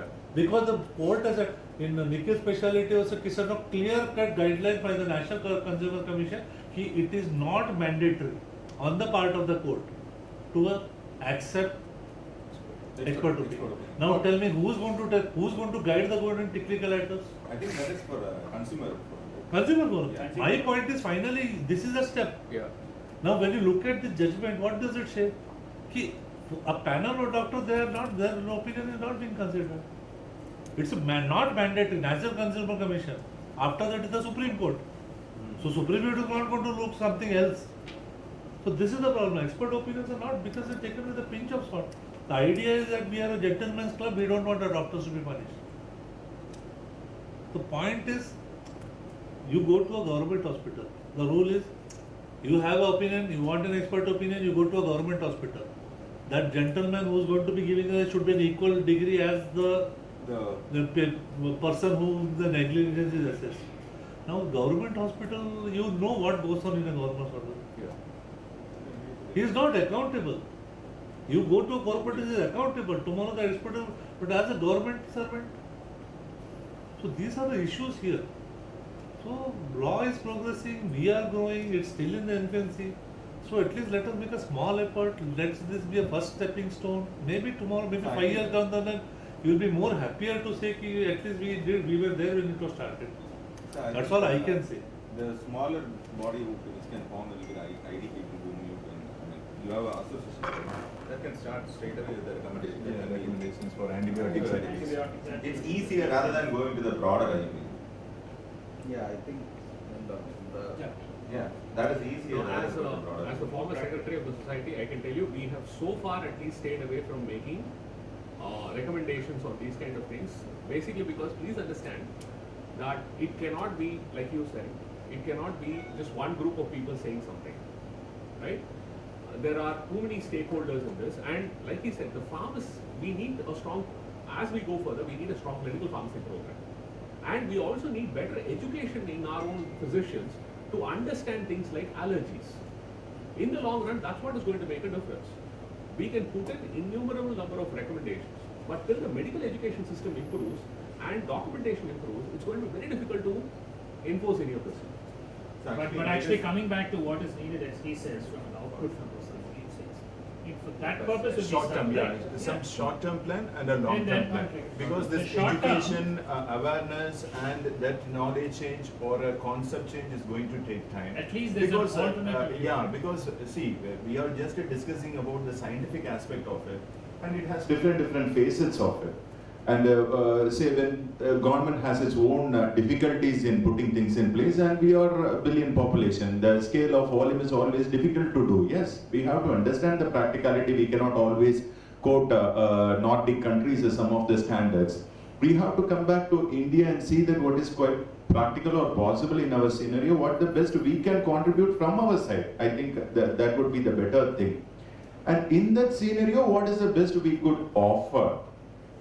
Now, whether that thing is going to happen may take a decade or so, like a kind of pharmacy, but a multidisciplinary team, at least from an infectious disease, pharmacy council, they can come with some kind of position statement, at least to save the doctor, maybe, or come to some kind of a recommendation and save the doctor as a short-term plan till a SOP comes into place, or this is maybe a regulatory framework, or this is a framework along which the judgment will be framed. Because tomorrow also we are going to give the drug, and tomorrow when I go back, I have to give a drug and I have to face the consequence. For SOPs to form, you need data. So where do you get the data? No, data for SOPs, data is not needed as well, because we know that getting a data, especially in India, we know about the HIV, we know about all those things, especially in India to get the data. Even our so-called Nordic or US-based data has its own kind of confounding factors, whether indirect or direct, whether a lot of dimensions to it.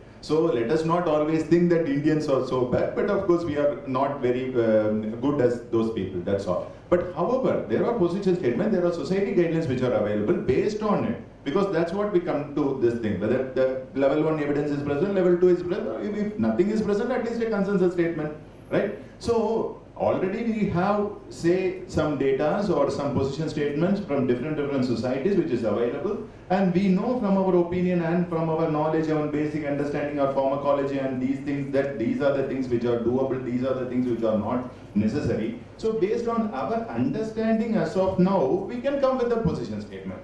And that position statement can be the guiding this thing for the court to take or to deliver the judgments till we get our data on board. I think that will take at least a decade if at all we wanted to create our own data-based position statements. And as we were discussing, it is not going to vary much from the already say established standards. It shouldn't. So at least becomes a counterpoint for the current existing reality. Yeah, SOPs are the need of the guidelines, position statement. Peer associations have to have SOPs. Now there's no other way. We wait for a data, then the whole thing building up will take years, and it's going to take decades now. So as far as this is concerned, the CDC has clearly given the guidelines there, Center for Disease Control. Even WHO also has adopted something there. Suppose if your nation doesn't have a specific guidelines for you, already whatever guideline, the science will not change between US or some other country there. The science of antibiotic allergy, maybe the prevalence and incidence may be differ there, but the allergy is same, the mechanisms are same there. CDC has not given a clear guidelines how to go about allergy testing and other thing.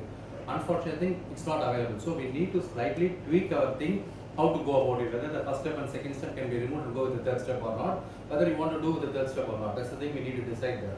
Guidelines are available right now. There is no need to rewrite another thing. There already guidelines are there. We are going to copy the same guidelines from what we are doing, and we are going to quote in Indian references there. Unfortunately, Indian references was not there.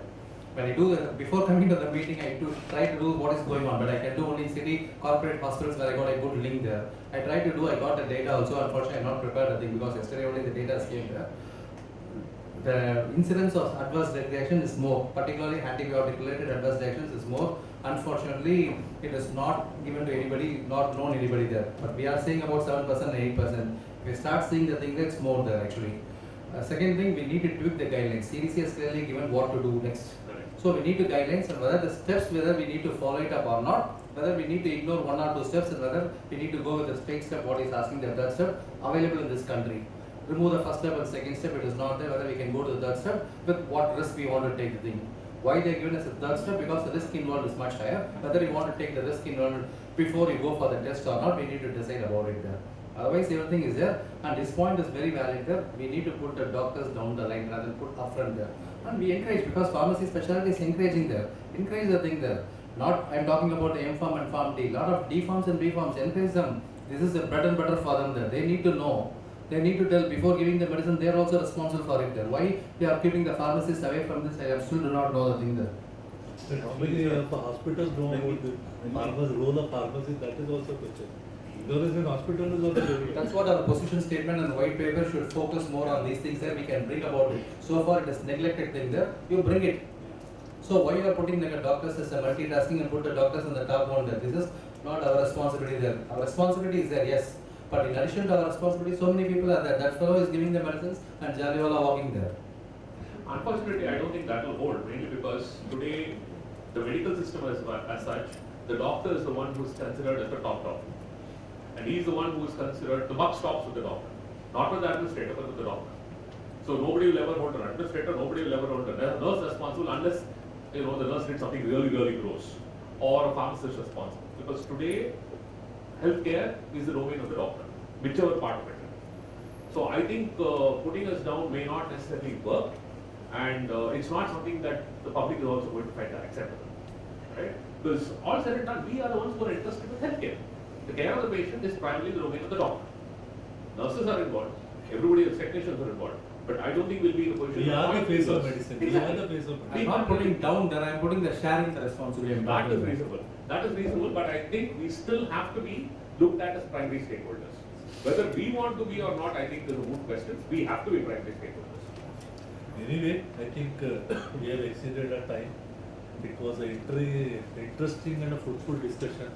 So just closing, each one of you introduce yourself again, just give a few comments and then we'll close and we'll go for the plenary. Just hand over one by one, introduce us and just give your perspective on what you want, what you expect. So I'm Hariharan from Global Hospital, I'm a physician. I think I have heard this discussion and I strongly think that skin testing is probably an absolute practice, and I would not be practicing, I'm not practicing as of now, but I will have my checks on taking a good history, talking to the patient if I have at all, and I'll be prepared to handle an anaphylaxis if at all happens. So I'm Dr. Prasanna, physician from Sanitha Medical College. Drug testing is quite obsolete with the science that we have, but we should also be able to put it across to a legal forum and say, if you have not done it, what are the precautions for us as a doctor?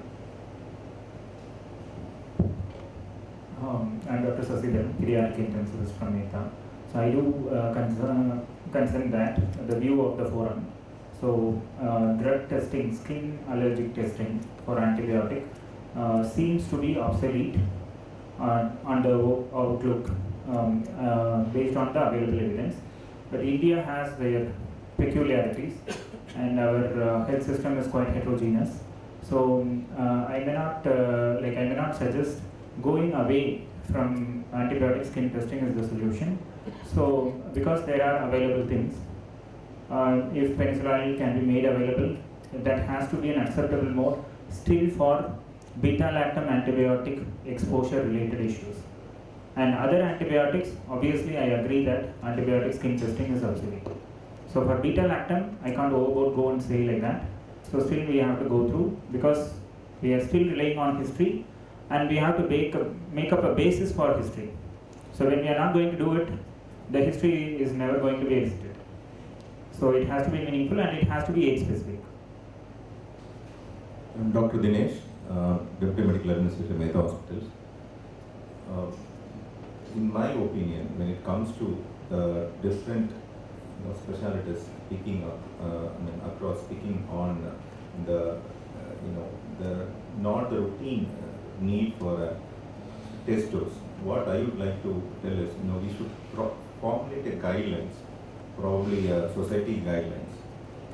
Because internationally also there is no textbook that is recommended.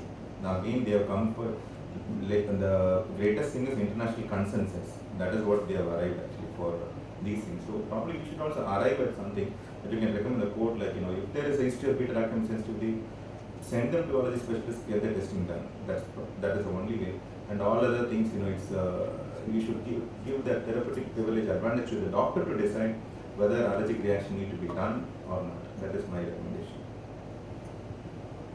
Yeah, I am Dr. Srinivasan, ophthalmologist from Tripur. In our field, the parenteral administration was very, very limited. We use more of topical, and we use the Beta-Lactam and diclofenac topical drops.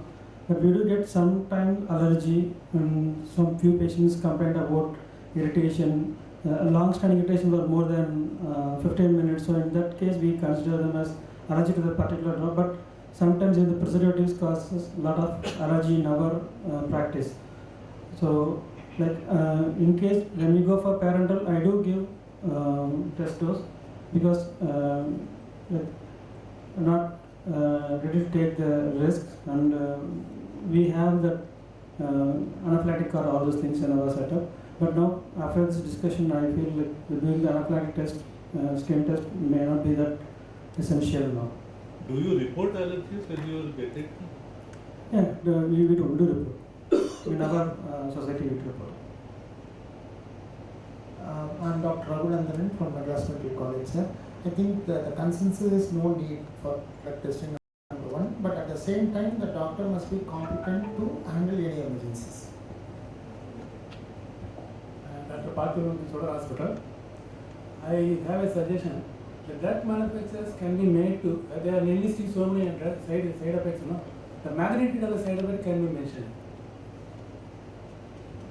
Hello, this is Dr. Balaji. I am an anesthetist.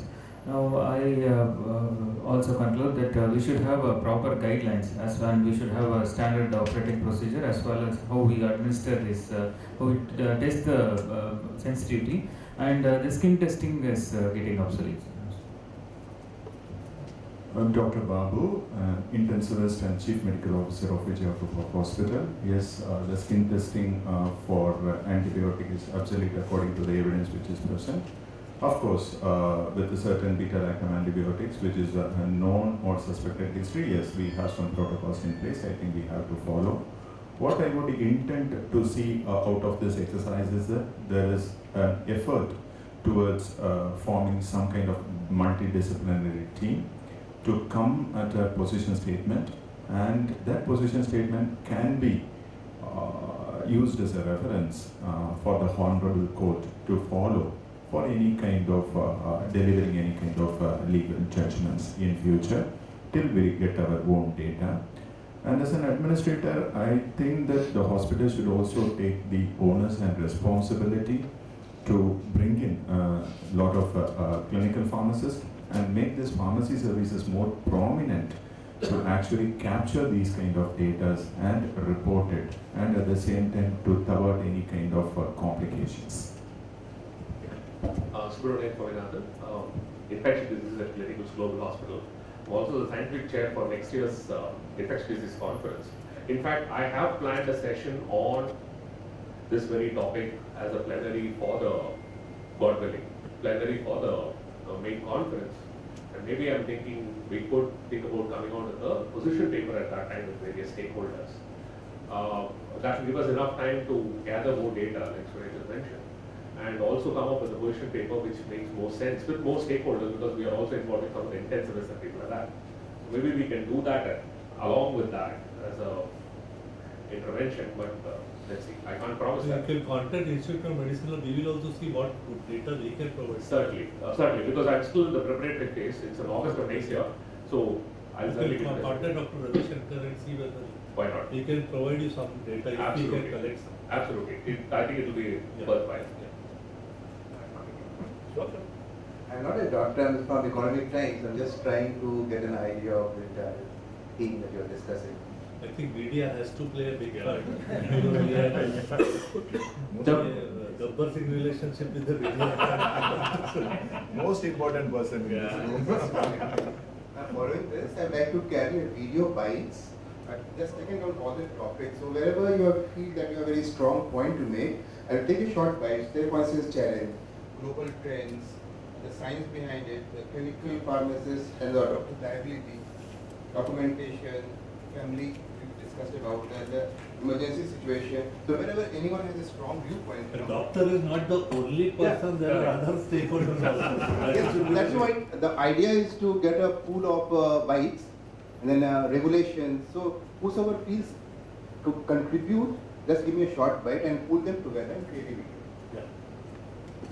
Dr. Suresh, nephrologist, I think my thing is more as an action item after this meeting of what I said, that as early as possible you get some position statement from existing societies. That will be, at least it will create the short-term alternative reality dialogue. That is one thing that I feel strongly. And the other group is we have to broaden the dialogue to other stakeholders rather than, I think we are, as I said, we may be first among equals, but I think we need to engage it. Dr. Mahendran, intensivist from Sims Hospital. And this whole thing started with skin testing for Beta-Lactams. But we also know that drug hypersensitivity is not going to leave us. It's going to come in all the specialties. We have to be ready.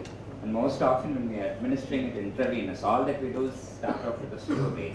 But we are prepared to handle any major emergency, which is usually hypotension or a bleeding. So one is doctors need to be aware that this is going to be part of their practice. We are not going to do skin testing for every drug. And if a drug is essential, I think the family needs to be notified, communicated that we are taking all precautions but administering it because it is life-saving. Dr. Wasim, I'm an emergency physician at Sudrapadi Foundation. To sum it up, we have discussed a lot of things.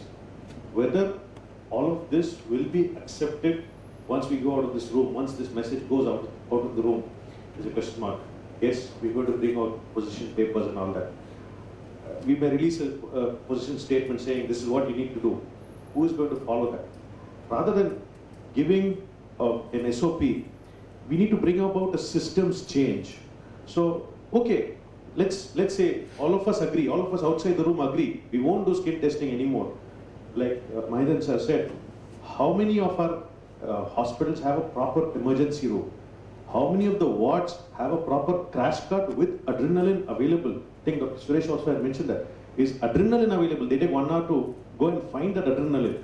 So it needs to be a systems change. Most of us, Dr. Sasi, we are like NIH assessors are here. So here, how can we bring NIH into all other hospitals? All the corporate hospitals are doing it. What about the government hospitals? None of the government hospitals even know what is the full form of NIH. So where are we on that? So once we bring in there, government hospital having crash carts, only then the government doctors will accept, okay, we will not do a test dose. Otherwise, at least for their satisfaction, they might still end up doing a test dose, although they know it does not mean anything. And what about clinics? In clinics, still we have people just writing antibiotics or whatever, and the handwriting is not legible, and there is no instruction. The MCI has released a prescription format, but nobody uses it. MCI said, the Tamil Nadu Medical Council, or they send us, it's there on the website. This is the prescription format you need to use. Is it being implemented? No, not at all. So Tamil Nadu Medical Council also is a stakeholder. They need to tell, okay, you need to implement this. A nice thing to add on that Tamil Nadu Medical Council prescription would be a bilingual instruction to a patient. If you have a reaction, how to obtain urgent care. We have small clinics where IV injections are given, which has no facility at all. So why are those small clinics? You can see that. It will be a home, a small room inside the home. One room is a consultation. One more room will have 2 beds separately, and they'll have an IV line, IV fluids going on and all that. Who gave the rights to do all that? So are we endangering patients? So isn't the government involved? And everyone said the doctor is there at the top. I would differ by saying doctor is being made a scapegoat. Doctor is just being made a scapegoat for all the inefficiencies or the systems problems that you have. So unless the position paper addresses the system change which needs to be brought in, I don't think it might make a change. I think if we go by NABH criteria, most of the government hospitals are not even going to make it. Sir, as because it is a forum, I would like to say that, I mean, like, yes, government has its own challenges. Though I work in a private hospital, I always have a high regard for government hospital, and I had been with Madras Medical College at least 12 years or 15 years, and sir has been my professor. And yes, they have a lot of challenge, of course, with a lot of limitations. And yes, certain PHCs are NABH accredited. That is one point. Some, even few years back, they have got the NABH accreditation. So there is a system in place there also. Yes, it has its own limitations. We have to accept it. And now there is a kind of engagement going with the DME level, wherein these medical colleges are in the process of getting some kind of NABH accreditation, and SAR will be knowing about it. But I know that they have their limitations, but they are towards the standard. But I'm not saying that it is very perfect, but they are trying to actually look into, I think they have conducted some few courses as well, and there is a kind of earlier earmarking or funds and other things which are happening there also. But yes, because as a private hospital, we have a challenge of meeting the NABH standards. As a government, there will be a lot of challenges regarding manpower and other things, but there is some. And as Dr. Wazim was mentioning, the kind of, the setups or the clinics and other things which are having, though there are a lot of, deliberations and polarity about the Clinical Establishment Act. One of the aspect of the Clinical Establishment Act is that whatever may be the thing, even if it is a standalone clinic or a single room, it should have these kind of specification. So one side that is also slowly creeping in, but of course it will take its own time. But I think it is not mandatory. Yeah. It is not mandatory. It is optional. So it is. I mean, it is just trying to creep in. I just wanted to say, as because it is a forum where they make their effort also. Because government is coming with this Ayushman Bharat scheme. One second. I think we are deviating. No, we are deviating from the doctor is a doctor. Please let us not have a government doctor or a private doctor, corporate or a PH. I think doctor is a doctor. He has its own responsibility. He also works under a system. So I think this is not a forum to compare and make some adverse comments on anybody for that matter.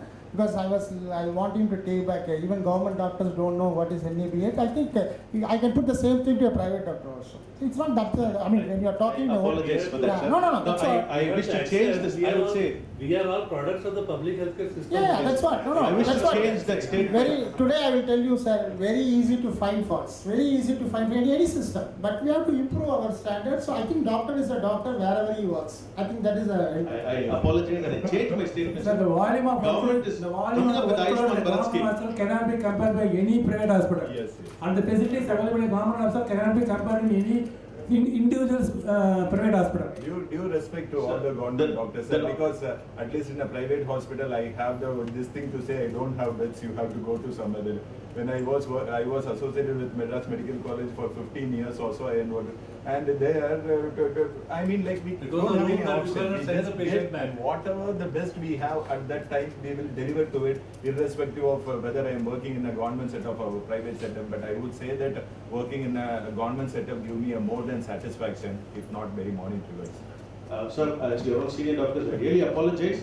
It was not directed at the government doctors. It is my comments were directed only at the policy makers. See, sir, government doctors are working so hard with the limited facilities. I am directing my comments to the policy makers. What are they doing to create awareness among doctors? Most of the government doctors there are a lot of government doctors who are NIH assessors also, who come paying their own money. They pay their own money, they are doing it. How is the government supporting them? So all these points need to be added in the position statement. Sure. That something needs to be done. The system has to be put in. Systems change. We need to bring a system change. Definitely, it's not a feud between the private doctors and government doctors. I really apologize for that. I'm Dr. Suresh Kumar, consultant in infectious diseases at Apollo hospitals there, and almost all the hospitals where my colleagues are sitting here there. Fine. Two things there. Infectious disease means we need to take the history. So if you say antibiotic or drug allergy, document, take the history. That's most important. How I sort out the fever, I take the history. So any doctor, whether it's a government or private or anybody there, take the history, any history of allergy, spend some time if the person says yes or no. That's going to give a lot of support to you, one. And second thing, apart from an ID physicians, I've got a startup also there called Best of ID, that is educating the doctors. In short form, it's a doctor's doctor. If a doctor's got any problem in education side, particularly in infectious diseases education side, is going to educate there. Before coming to the meeting itself, I got the ground data. I started knowing what is anaphylaxis data. I know what is happening there. And I collaborated with my international colleagues also there, particularly societies like Society of Infectious Disease Pharmacists there. I got support from them there. I wrote them. Probably another next week I'm going to educate. This is my Monday to Friday, my education is going on there. By Monday, education starts on antibiotic allergy. I'm going to start the thing right now. It is spread across India there. It's going on 5,000 to 7,500 doctors are experiencing, whether they're listening or not, whether experiencing. I am providing as a social startup. I'm educating the doctors now. As a part of a startup, I am bringing up a position statement before this year. So I already collaborated with a lot of international societies as well as Indian societies and collaborating there. Soon it's going to come in the next 2 to 3 months because data collection is started. I am collaborating with the thing, what to way forward there. Before 2019, probably yes, I can provide the guidelines for the people there. That depends upon the uptake of the societies and governments and other thing there. As an individual, I try to contribute.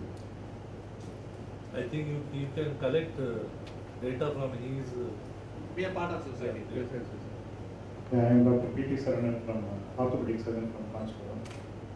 So as per the discussion, so antibiotic test was not going to be useful, but it needs SOP from a society. That's needed. Then how to manage anaphylaxis. Each and every clinic will be adequately manage the things because Clinical Establishment Act is going to be already implemented. So because of this CEA, each and every clinic will be adequately empowered to manage the anaphylaxis. Anyway, thank you friends. It was a fruitful and interesting discussion. Hope we can build upon this and if not our generation, the future generation of doctors can benefit. But at least the making an effort itself is more fulfilling than the result. So this is the first attempt by the Institute of Medicine and Law. And let's see how we can help the other doctors, associations. If any help is required from the IML, you can please come forward because we are going around, we are going to be collecting data. We have got so many judgments, but drug sensitivity judgment we don't have in. Bangalore is the only one which we heard about. So we are just going about seeing it. But if you can provide us any more judgments or any foreign cases, it will be very, very helpful. Thank you very much.